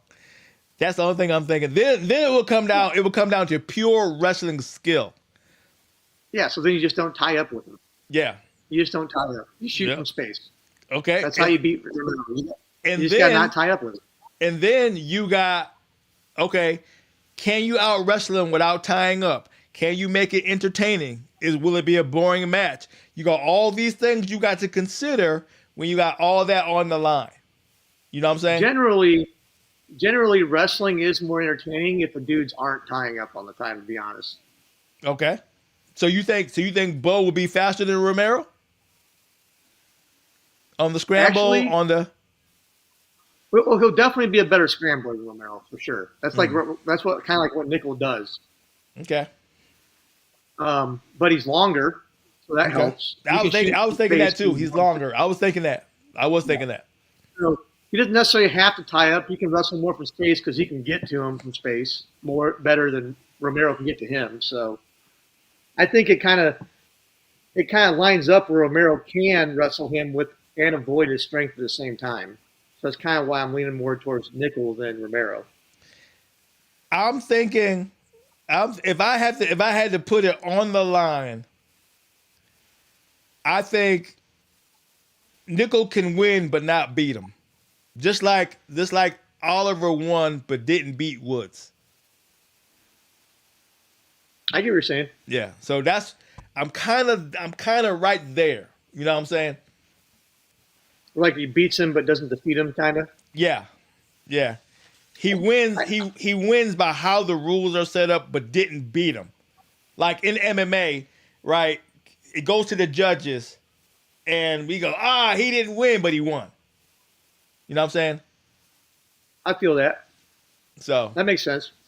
That's where I'm kind of at right now. But I can't wait to fucking see it though. Yeah. That's the thing, right? Like, well, you better look at that chat. Oh, it's saying Bo's a dog. It's okay. It says Coach D bullshitting. Oh, it says Bo gonna mess him up. Okay, all right. Y'all, you efforts better tune in.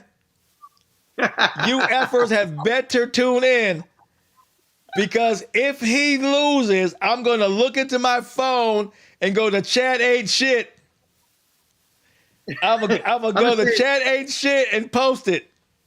Look, I was trying to be polite. The chat is not. F the chat. I don't give a damn with no damn chat. But y'all better show up to the next podcast if he loses. They'll show up. They show up every week, baby. Yep. Y'all better show y'all happy asses up after Area 5. I know that damn much.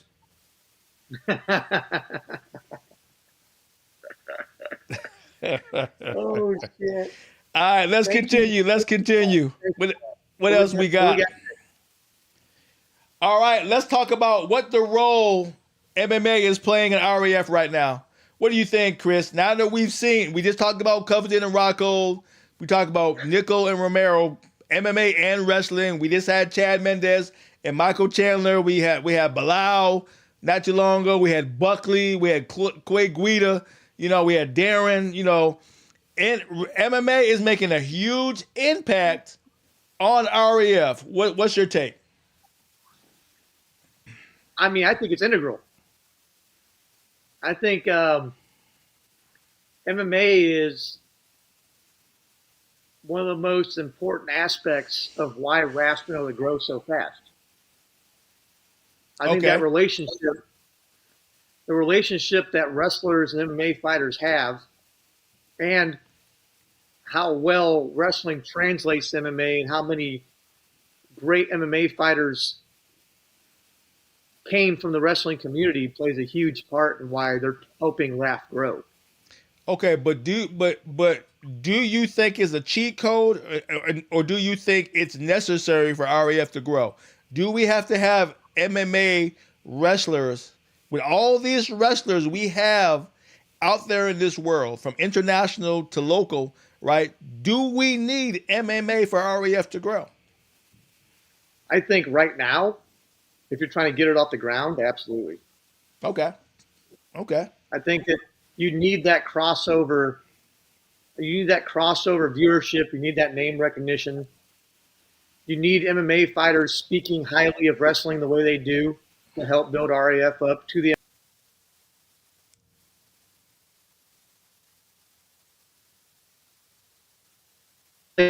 speaking of wrestling the way they are. Yeah. My take, because it'll give that respect to the MMA fan that they need. yeah, and it opens the door to multiple fan bases, which I agree, but my take on it is why RAF is so crucial. I think RAF would have done well without MMA, but it was smart to do MMA because you're giving so many MMA fighters a home that they didn't have before. That come from that only got into MMA because there was no way to get paid at that level anywhere else outside of podcasting, or getting into movies or whatever outside of MMA without MMA. Now you have RAF, and from what I'm learning from behind the scenes, you're getting paid well at ref. They're paying you decent to compete. So they're not. You're not changing it. They're actually paying you well. So now MMA fighters have another home that they didn't have before. I think RAF's goal is to tell these wrestlers that you don't have to go to MMA anymore. You can come here to your new home. And I think that transition only occurs if you bring a lot of these MMA guys in who are at the tail end of their MMA careers, who want to help build a wrestling professional league. So I do think it's necessary. And I do think there's a lot of MMA fighters who have wrestling backgrounds that want nothing more than to see a professional wrestling league take off and be as big as possible because of how much they grew up loving the sport to begin with. That's just my opinion, but it's kind of what I'm seeing. Well, I mean, REF is on a good roll. They're not quite there yet for, like, example. Like, if Jordan Burroughs was in his prime, right, and he was going to leave wrestling to go make some real money, would he have gone to RAF or would he have gone to the UFC? Right, I still think he would have picked the UFC if he was a dog like that. He's a pure wrestler. He's not gonna get punched in the face, right? But if he was like a Gable, right? Gable could have easily went to RAF, but he chose MMA because they're still paying the bigger money. You know what I'm saying? Don't get me wrong, RAF is paying decent, right? But they're not paying UFC money if you're a star. What Well, chat? that's why. What Michael Chandler got to go from Bellator to the UFC was ridiculous money without having a belt. He was getting belt money without having a belt. That's how big of a contract he got back then. I bet is paying what Bellator and those minor league MMAs are paying right now. I bet you. I agree. No, they are. I know they are. They are. So coming from having a chance to go to PFL, go to Bellator, well, not Bellator anymore, or go to RAF, yeah, they're right there. They're beating out PFL easy, hands down. Well, and that's what I'm saying, right? If they can get to the point, if you're sucking all these wrestlers out of the the pool before they get to UFC, I think the goal is, hey, we don't want a Gable Stevenson to have to choose because of money anymore. We want a Gable Stevenson to be able to stay in wrestling because we built this organization up to where it's paying insignificantly different from a UFC or something else. I think that's the ultimate goal of RAF. Well, yeah, they're getting better at their showmanship. I'll say it this way without trying to be, meaning they're not star makers yet. You know what I'm saying? They put on great matches. They don't make stars yet. You know what I'm saying? The UFC makes stars. You know what I'm saying? So I'm not disagreeing with that. yeah. So that's the only difference. And that's what I'm saying. There's a point where UFC wasn't creating stars either, right? Yeah. And that's what I'm saying. They're at that point, but I think what they're operating with the goal of this is we want to be the star makers for wrestlers is what I'm saying. Yeah. Yeah. But I agree. I think MMA, as far as the question at the bottom of the screen is, I think that's why they're bringing the MMA guys in, is because part of it is the name recognition, but secondly, it's got to rub off on the wrestlers, right? On how these guys made themselves names and how they talk and how they act. And they want the wrestlers exposed to the way these guys operate. Yeah. So that's kind of like where I think the role is in MMA is in rap. Mm-hmm. Okay. Well, I think that leads into the next question. So let's piggyback on what we just said, right? Who do you think is the biggest star in RAF right now? If you had to go, okay, this guy right here is the star. Who's gonna be the face? Who's gonna be the guy you lean to carry the card? Who's that guy right now? And chat, this is for you punk asses. Who do you think is the star of RAF right now? Give me your opinion as well. Even though I don't care what you got to say, but give me your opinion. Marv said Carr, and you know what? I hate to agree with Marv because he ain't shit, but I might have to. Carr is up there now. Carr is doing some shit. That's a valid. And Marv's young, dude. So yeah, Marv's a youngin. So I mean, we got to take that into account. That's the first thing that came out of the youngin's mouth. Okay, so you said Marv's still wearing brand new drawers. I got you. He ain't so his opinion don't matter worth of shit. I got you. I got you. I'm just saying Marv ain't moved out of his parents' house yet, is all I'm saying. You know what I mean?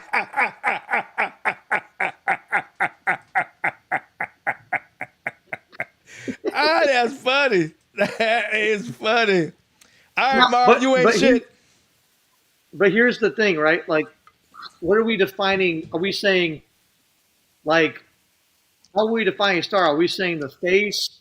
Who do you bank on? Who is your ticket seller? Okay, my ticket seller? Yeah.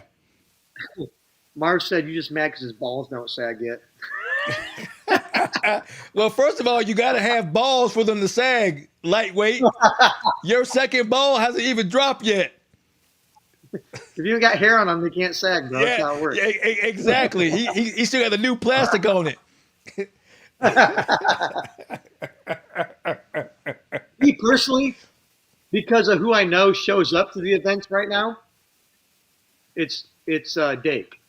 because of who I of the demographic I know that buys tickets to show up and watch the show. All right, so you saying Dake is a ticket seller?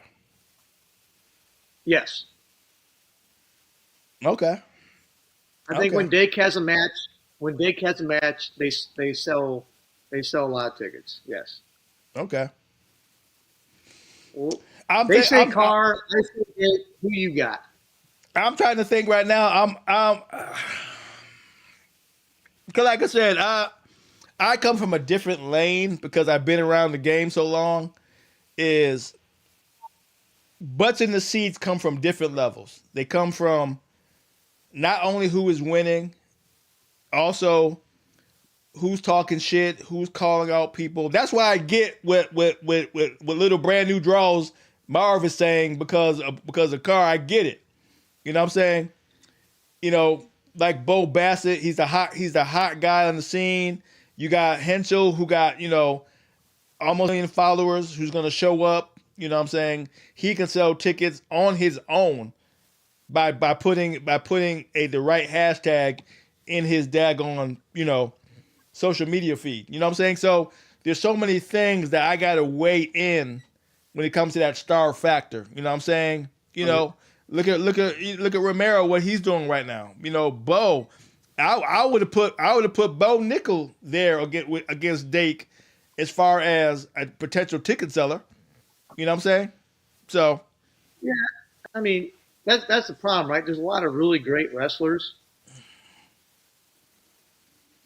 but it part of it is also I feel like Raph is pushing Dake to be the face of it too. On top of it, yeah, so it's kind of like Dake must be producing some kind of revenue if he's the guy they're pushing and making the face. I get it. He's a good looking guy. He's articulate. He speaks well. He wrestles well. He handles the media well. So he kind of does all the things you would want of the guy you want to basically be the de facto spokesperson of your league. yeah. Now, And I agree with you. That doesn't necessarily always mean he's the main ticket seller necessarily, but usually it does. So it's yeah, kind of tough. You know what I mean? because feet to fire. I'm gonna be real with you. They don't really have any stars yet. They have popular match guys on the card. I'm not even gonna say they have any true stars yet, like a Well, Conor McGregor or John Jones, let's or you know what I'm saying. let's change it. So Let's change it to this then. Let's change it to this then.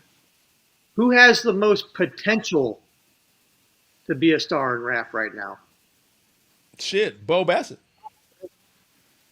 Bo Bassett. Because of his age, or because why? Because of his age, or because he has time to build it up, or what? Well, the climate we're in right now. Okay, he is literally the next generation star. Okay, Dake Dake is pedigree. Dake is stallion racehorse. You know what I'm saying? He's the culture of wrestling. He is the foundation of wrestling. Bo Okay. is the next generation of what people are looking to see. He's the first guy that people are going to social media to find him. They're not going to see him at freaking Fargo or Super 32 or all these other big events to go see him. They're just happy to see him on go through social media to find him. That hasn't happened with wrestling yet. It's starting to happen now.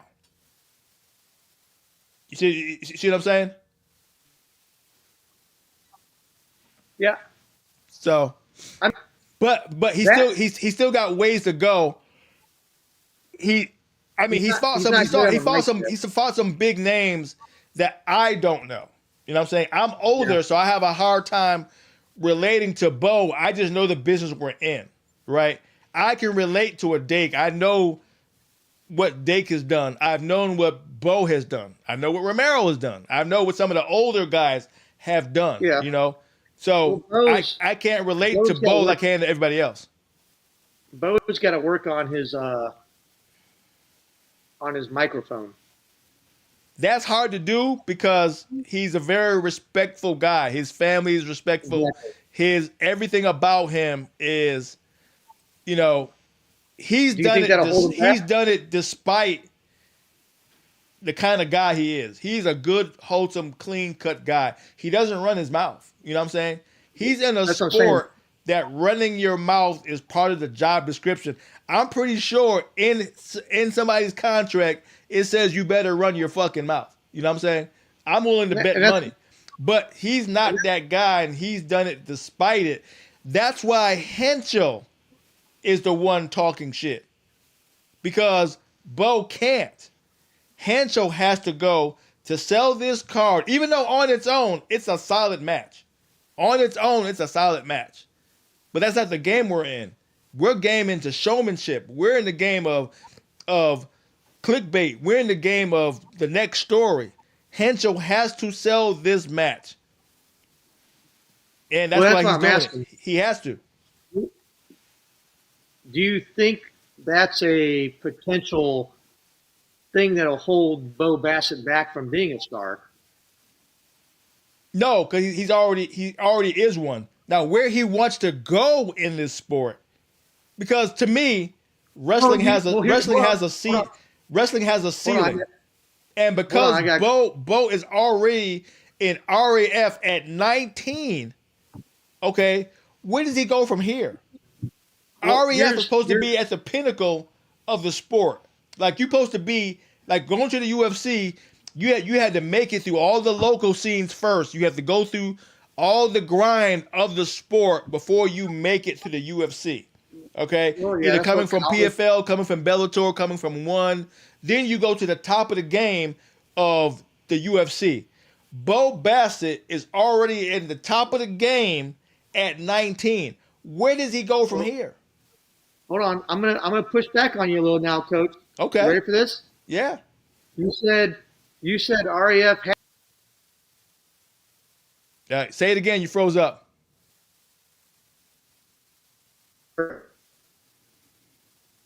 You said RAF has no stars, but you said Bassett's already a star. Bassett is already a star on his own. RAF didn't create him as a star. I said, who is the star of RAF?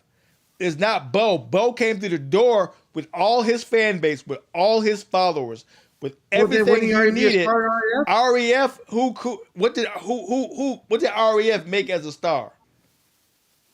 Maybe I said it wrong.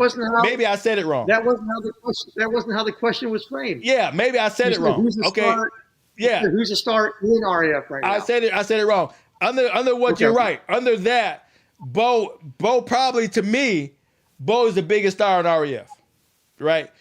But RAF didn't make him a star. He came through the door as one. Okay, that's fair. I had to ask because that was the right pushback. I was about to say fuck you, but you were right. You know, I was getting ready to, man. That was a good point. I had to. I'm sure. I didn't want the crowd. I didn't want the chat to be confused. You know, I had to ask. Man, they said Caden's gonna die. You might. I mean, I think we're all on the same page that Caden doesn't have a shot. I mean, I think we're all there on that, right? Well, the thing I like about this matchup, I'm gonna be straight up with you, right? I don't think Henschel's gonna win, right? And this is not even a lose for either one of them, right? Henschel still comes out the winner in all this because he's already a good social media star. That's true. Match up against Bo Bassett at this level is going to put Henschel in the stratosphere for fan base. He is going to kill it. He is going to rake in off this match. I agree. It's a win-win for both of them. Yeah. There's no downside to this match happening. Even if he gets his ass whooped, it doesn't matter. I agree with you. That's why he can talk the shit. That's why he can build it up because the result is irrelevant for him. Yeah, well, yeah, but I mean, but you also have to accept he has to accept he ain't getting near the belt with Bo, right? No, Bo is on a climb to the belt. Bo has to win, right? Which I don't think he's going to lose. I don't, unless some shit happen, and some shit has happened, so we can't want him to say that it won't. You know what I'm saying? With some of the shit I we've agree. seen, you know what I'm The saying? pin, the pin, the pin is the great equalizer in sports. I now have to say this because in MMA we have the MMA gods, right? The MMA gods, when the MMA gods speak, that means shit is about to go down. I can now say we have the wrestling gods of RAF because when shit ain't supposed to happen, ends up happening, right? No one Yep, saw Valencia losing; he lost. You know what I'm facts. saying? You know, Spencer Lee was supposed to be his resurgence, got pinned. The wrestling gods of RAF is speaking like a motherfucker now. So I can't even say I'm 100%. You know what I mean? You're right. You're right because the pin's the great equalizer. Anybody can get pinned at any time with the right shit at the right time. That's fact. Yeah. So we about to That's the find tough. out. That's the tough part about betting on wrestling. Yeah. Like you can never account for a pin. Like nobody thought Spencer Lee was gonna get pinned, and there it was. There it And he was. was winning the match. And he was Yeah. winning the match when he got pinned. Yeah. And I hate to say it, he is still catching heat behind that. Because I Because he said, should. because I posted that post a Good. minute ago, right? It's still coming up in my feed of people shitting on Spencer Lee because of that match. Dude, I got like 4,000 views on a video talking about that and saying how it's completely Iowa's coaching problem that Yeah, caused it. yeah, Like that video is still getting looks and comments. Like yeah. because it's the truth. And it's not just a Spencer Lee problem; it's an entire system problem for that whole program. Well, like I said, well, then you're going to have to bring out more comparisons. You got to say Spencer lost, this wrestler lost, this wrestler lost, this wrestler lost, and they're all under the same program. You have to do that because right now everybody is seeing just Spencer Lee losing. That's all they're seeing. Yep. So That's what I'm saying. Real Woods left Iowa and went to Cliff Keen, where Michigan is, yeah, did his thing. There's the guys that they graduate from Iowa, most of them go wrestle somewhere else well, yeah, I think. afterwards. Or to be real with you, what you just did in your clips, you might have to do that for that. Because like I said, I didn't get it until you started talking more about it. Then I started going, okay, I get what he's saying now. I started looking and go, okay, this person left, that person left. I started seeing it, but this off riff, I would have kept it on Special League. You know what I'm saying? So you might Yeah. have to bring that back up in another chat. You know what I'm saying? Oh, it'll come up. It'll come up again because Iowa ain't doing what they need to do right now. So that'll come up again. Yeah. Don't Yep. don't lose another duel, and I'll have a fucking shit fit about it again. Don't worry. All right, so we gonna close out with one more because this is because we're on the right track. So now I want to hit it home. Okay, the growth of RAF. That's why I put the growth of wrestling, but I'm gonna take that away. The growth of RAF. You think it can match the growth of the UFC?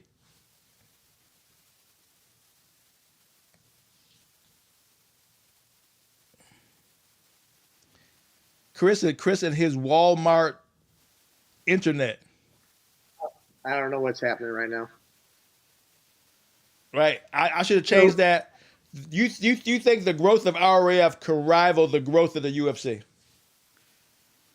I think RAF has a better environment for growth at its beginning than UFC did. Oh hell yeah, hell yeah. So I think What? it's I think because it's starting from a higher floor, it can get there. Well, outside of personal gain would mean people wanted to block it because they wanted to control it, right? Nobody has the hurdles that the UFC had getting off the ground. I They agree. call Nobody's it they, making they call it they call it human cockfighting. No state wanted them. They were trying to block it from going into states. Wrestling would never had that. I agree. Never had Wrestling will that. never have a problem with them making it illegal. That's a fact. Yeah. So So, but the only thing is, it took, like you said before, so many tries to make it a pro sport. It never happened. The entertainment factor is the only slow point Well, to wrestling. I'll look at it this way: the UFC has jujitsu, Yeah. and jujitsu is the most boring shit on planet Earth to watch. There's nothing. Soccer might be the only thing more boring than jujitsu to watch on planet Earth. Tournament jujitsu is fucking terrible. Well, I'm not gonna say that. It has gotten better. It has gotten better. It's awful to watch. I put that almost side by side with wrestling, depending on who you see wrestle. You know what I'm saying? It depends on who's wrestling. I say this as a jiu-jitsu guy. I was a jiu-jitsu guy before I was ever a wrestler. Okay, And so let's go with this. I will pick watching wrestling 10 out of 10 times over watching tournament jiu-jitsu. Okay, so would you watch the first Oliver Woods match against a jiu-jitsu match? Probably, to be honest with you. It'd be close, right? Like, I mean, that's what I'm saying. But that's what I'm saying, right? You're talking about like a subpar wrestling match being on par with a good jiu-jitsu match. It all comes down. That's why I give RAF credit. They're getting the matchups on point. Their matches coming up. These last 5, they've gotten better and better and better with your matchups. Now it's they're following the rankings. Who won last gets to fight who's next. Hencho was able to call out Bo Bassett and they accepted it. Yeah. You know what I'm saying? They're getting better with their matchups, right? Just like jiu-jitsu is now adding in more entertainment. They're changing their rule set to where they can't, no more laying and praying. They can't stay in a neutral position too long. They're changing the rules and it's getting a little bit better. It's getting a little more energetic. But I get what you're saying. I get what you're saying, right? Is this the fact is there's no, like we've seen some awesome tech falls, in RAF, which is definitely keeping the excitement going. Like, oh shit, you know what I'm saying? But can we see enough of it to go, that's the entertainment factor without being a die-hard wrestling fan? Well, that's what I'm saying, right? Like, I'm not trying to watch jiu-jitsu and watch 2 dudes drop to their asses right off rip. You know what I mean? Yeah. And then, like, if I have guard on you, if I can't pick you up and drop you on your head, what's stopping me from sitting on my ass and just trying to get you to come into my guard? Like, tournament jiu-jitsu is the most boring shit I've ever seen in my life. It's not even like realistic for how I would fight in the street either. Like, if a dude dropped to his ass in the street, I would just start kicking him in the fucking face. Okay, I get you, but we're talking about MMA, so you know what I mean. But I'm saying, like, if jiu-jitsu can have a pro league that's viable, wrestling absolutely can, because wrestling's way more entertaining. Than okay, I get what you're saying now. I was lost for a second. I go, where the fuck are you going with this? But I get you now. That REF is significantly more entertaining than UFC jiu-jitsu. Yeah, anybody watching UFC jiu-jitsu. But like I said, UFC jiu-jitsu is being fucking greedy, right? That slap UFC jiu-jitsu, trying to go with TKO boxing, all that shit's unnecessary. You know what I'm saying? That's just greed talking from Dana White. That's greed, right? If you kept it, growth versus growth, REF is seeing a faster growth than the UFC did. As of right now, they're growing faster. It took UFC years to get a licensing deal, broadcasting deal. Took them years, right? Well, that's what I'm saying. The environment's better. One, the sport's reputation is better off RIP. And 2, the environment to grow it's better off RIP. So it would make sense that RAF would be able to grow at a faster clip from the beginning than UFC could. So that's kind of where I'm getting at. Well, I mean, it's still twofold, right? Are you going to get enough engagement? I mean, we are getting more engagement now, right? But can they reach the engagement that the UFC gets? They got better. They got they're across the board better stories of interest than Raps will be able to have. I mean, their press conferences are getting better. I'll have to back up a little bit. Say their press conferences are getting pretty daggone interesting. You know what I'm saying? Yep. You know, I just saw their first RAF did their first almost UFC like behind the scenes, right? I just saw it last. I forgot what it was called. It was called RAF something, right? It looked just like the UFC's, backstory rollouts before matches. Yep. About I was like, okay, they are definitely taking their cues from the UFC, and they're doing a good job with it. So whoever they got on their media team, I know it's Eric Bischoff's, media guys, right? They're definitely understanding that you got to tell better stories. So they're moving pretty fast to level up. So I'm not even going to say they're not doing a good job, because they are, right? So they have the potential to rise very quickly, right?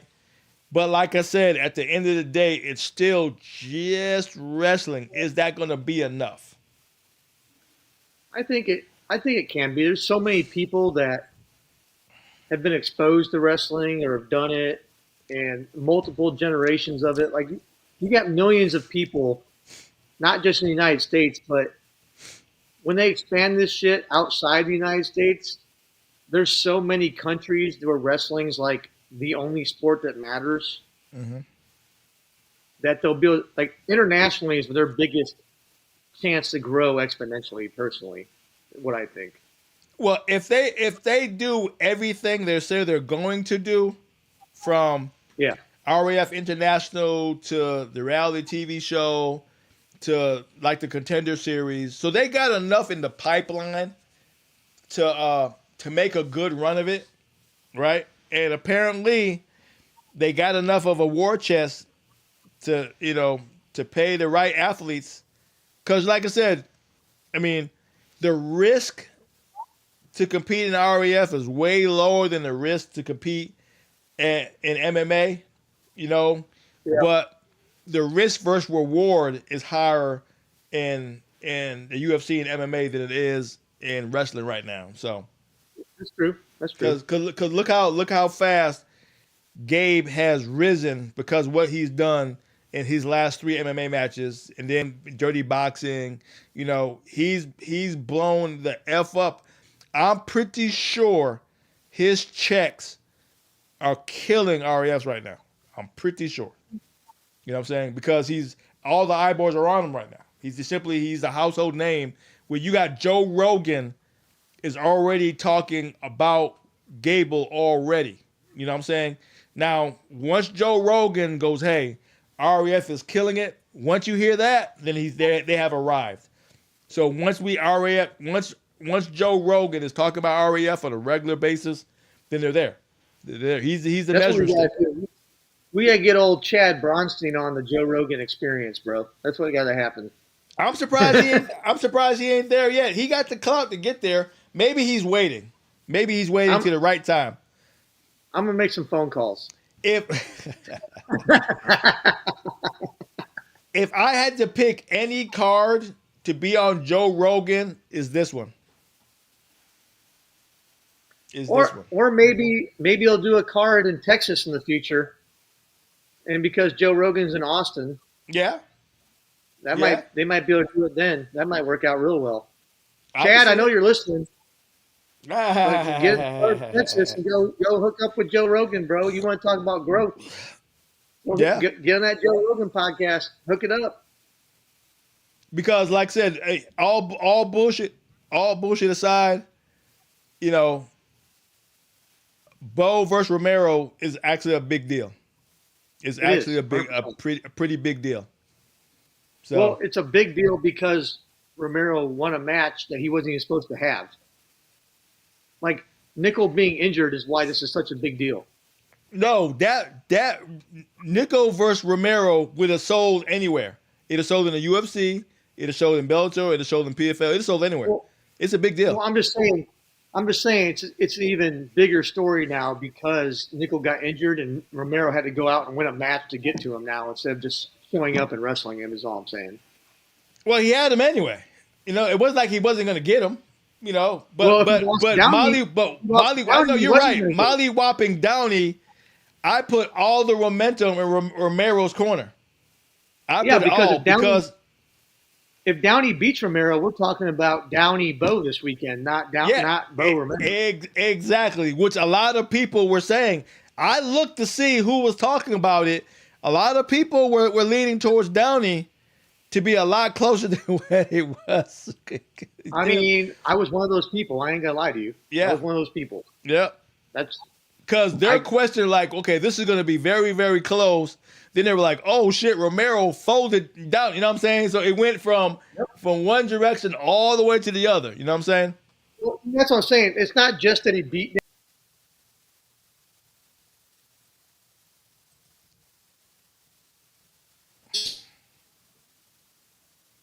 You know what I mean? Yeah. It wasn't just that he beat him. It was like the way he beat him made it way crazier. Yeah. Yeah. Like I said, and could nobody argue? Everybody had questions. You know what I'm saying? Everybody's saying, Romero is good, but he's going to be slower. He's going to be this, going to be that, and then he just act like he was like 18. I was like, okay. You know what I'm saying? Well, I don't think Downey had the greatest strategy going against him in the first place. And people said that. People said you don't lock up with Romero. People were saying it. He said, you're right. He said he didn't have the best strategy. But once again, this is the pro leagues, right? Boring don't get it done. It don't. You know what I'm saying? So what do you do? What do you do? You know what I'm saying? It's not easy to have multifaceted game plans when you're used to being the bully. You know what I'm saying? Downey was used to being the bully. Yeah. He used to look like I'm gonna fold you, I'm gonna tech you, I'm gonna this, I'm gonna throw you, like yeah. So how do you change that to a strategy to where you're not that guy? That's not easy. I agree with that. Yeah. So But at the end of the day, right? Like winning still takes precedence. yep. Winning's like you got to be able to entertain and win at the same time, but Yep. you got to win. You got to win and figure out the entertaining part later. And that's what Khabib said. That's what Khabib said. You win first. He said, "Look, I'm not trying to show off. I'm doing what I do to win. After that, you can talk your shit. After I win." So I do agree with that. But see, here's an interesting factor with Bo and Romero is can Bo's ego stay in control long enough to win? Because I think he's going to want to dominate Romero and go, look, I'm so much better than you. And end up getting fucked up. I do think that Bo has an ability to let his ego get to him on a wrestling mat. That's a fact. I agree with that. Yep. Because he says it. He says it in MMA. He says it in UFC all the time. He told Chimaev, "If you wrestled me, I'd smoke you." He said that to him. Mm-hmm. So I agree. His ego, as far as his wrestling goes, is outsized, Mm-hmm. and it could come back to bite him in the ass. Yep, it's getting interesting. Now, I would love to see Bo wrestle Chimaev in RAF after this if he wins. That'd be fucking cool as shit.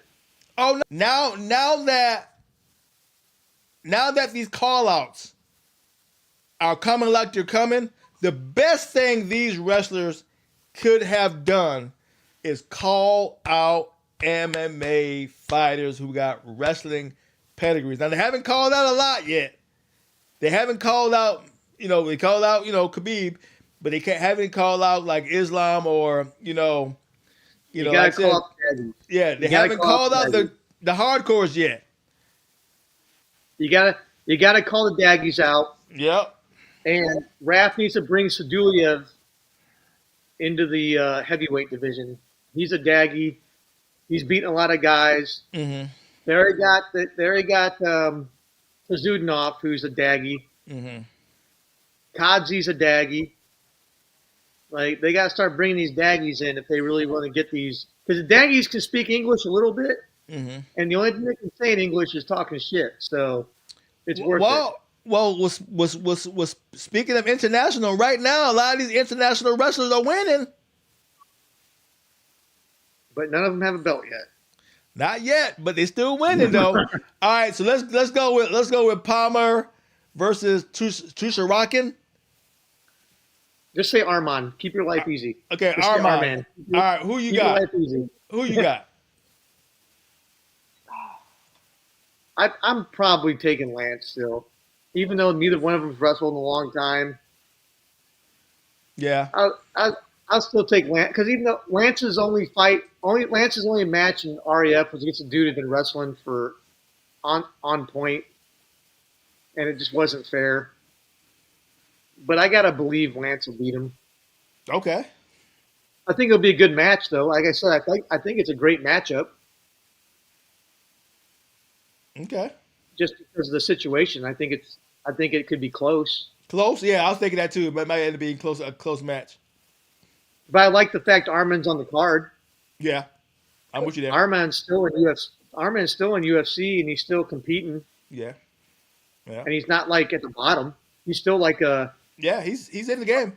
No, he's in the game. yeah. He's still like a top half in his weight class UFC fighter. So that's kind of interesting to see how that goes too. So I give him credit. He's more ready to compete than like a Covington and Rockhold. I think he's more ready to compete at a higher level than those two are. So, yeah, isn't Arman wrestling and isn't Arman fighting in a PFL match here in the next couple weeks or so? I'm not sure. I gotta look that up. He might be. I Hell, think he is. look at Romero. Romero gonna be in a bare knuckle match right after this one in February against Hunt, Lorenzo Hunt. Lorenzo is a destroyer of men. This is gonna be good. That's yeah, how, but what Romero does. What Romero does doesn't apply to anybody else. That's yeah. He special don't give two shits. That's why I like this match. He don't give two shits. He ain't worrying about nothing. Romero's by himself. It doesn't apply. What he does doesn't apply to anybody else. To anybody else, 100%. Like I said, that's why I'm saying, Bo better be careful. Bo might get hurt. You know, Romero don't give two shits. All right, so You're not wrong. Dake versus Kodik. Who you got? That's tough, dude. Because Kadik's beaten. Kadik. My bad. Kadik's beaten Dake already, Wow. right? Okay. Valencia's beaten Dake. Kadik's beaten Dake. And Kadik's very confident, talking a lot of shit. By the way, I got his coach's Instagram. I know where he trains out. He trains out of Chicago. Okay. So we're going to go hit that gym up one day and do a little behind the scenes at Kadik's gym. Well, we do got to hit the road, that's for sure.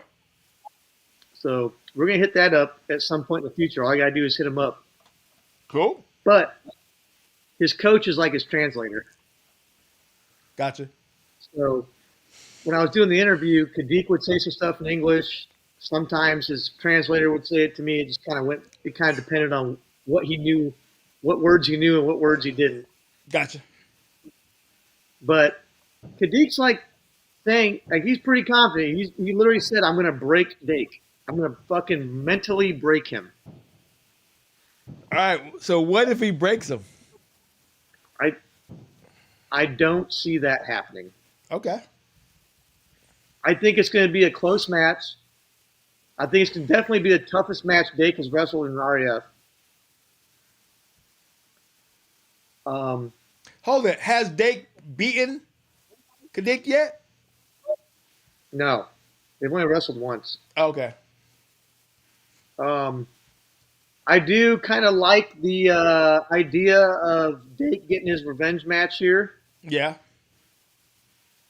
because Dake's familiar with all the things it takes to wrestle in RAF. And I guess I'm going to go with Dake because I have to. I'm American. I don't have a choice. No, I'm with you there.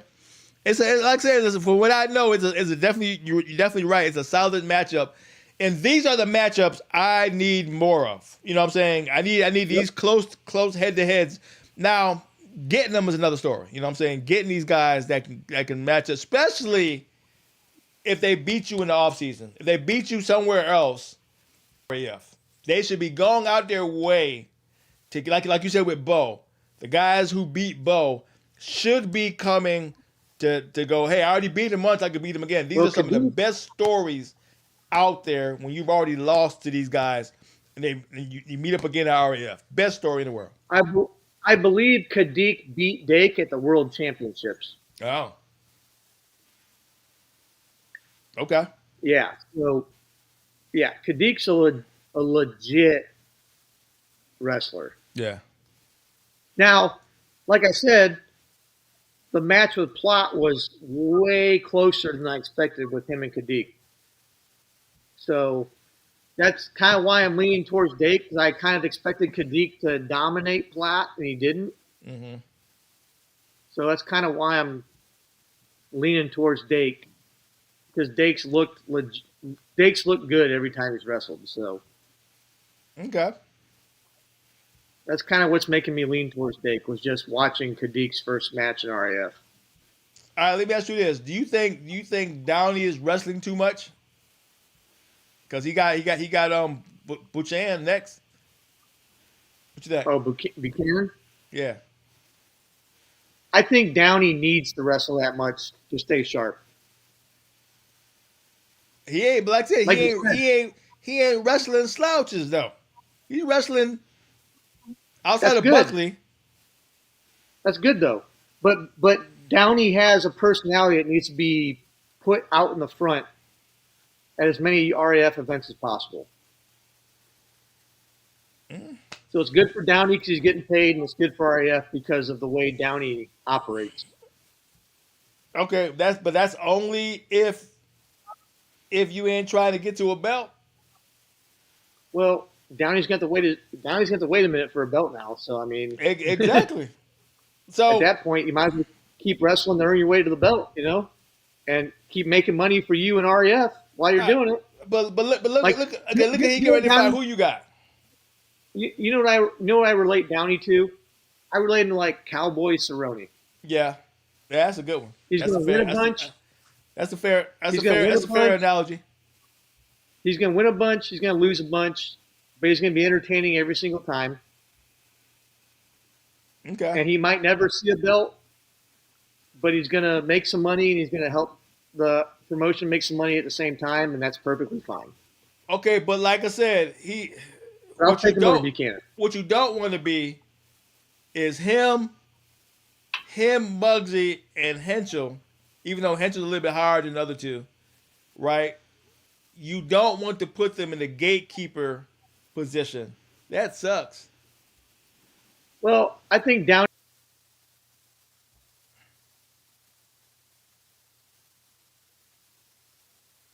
All right, say it again. Like 'cause Downey's going you to beat froze. Buchanan.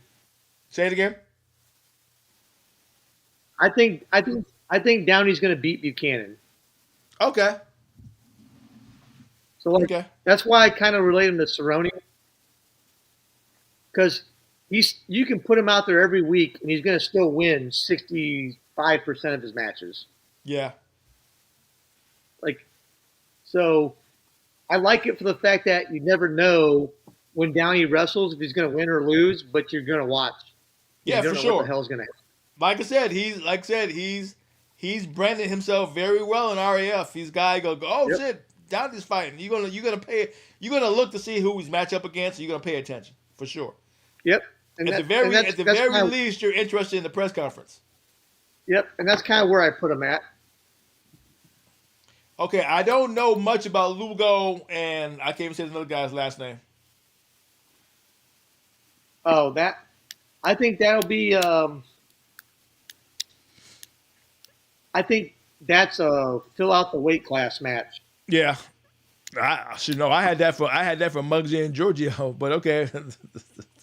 Well, Muggs, I'll be perfectly honest with you. I I'm just gonna watch that match. It's not gonna like move my needle one way or the other as a wrestling guy. Just to be perfectly honest with you, Well,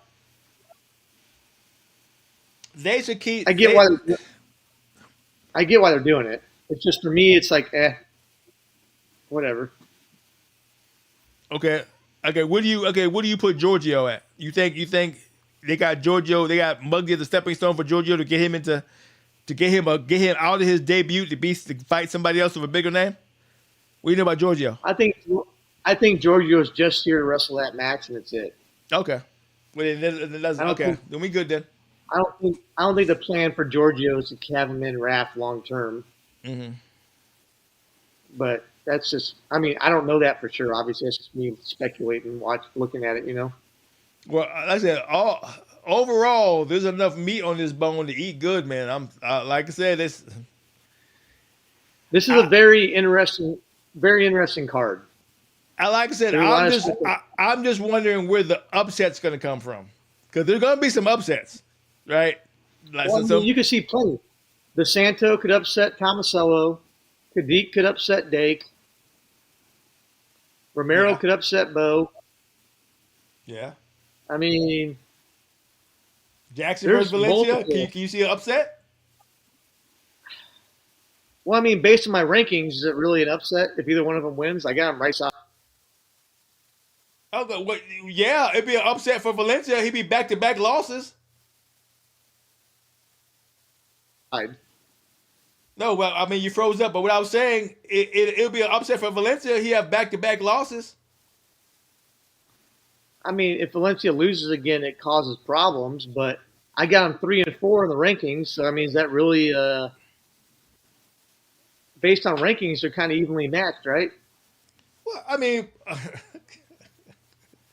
back-to-back losses is damn near a death sentence for somebody of his caliber.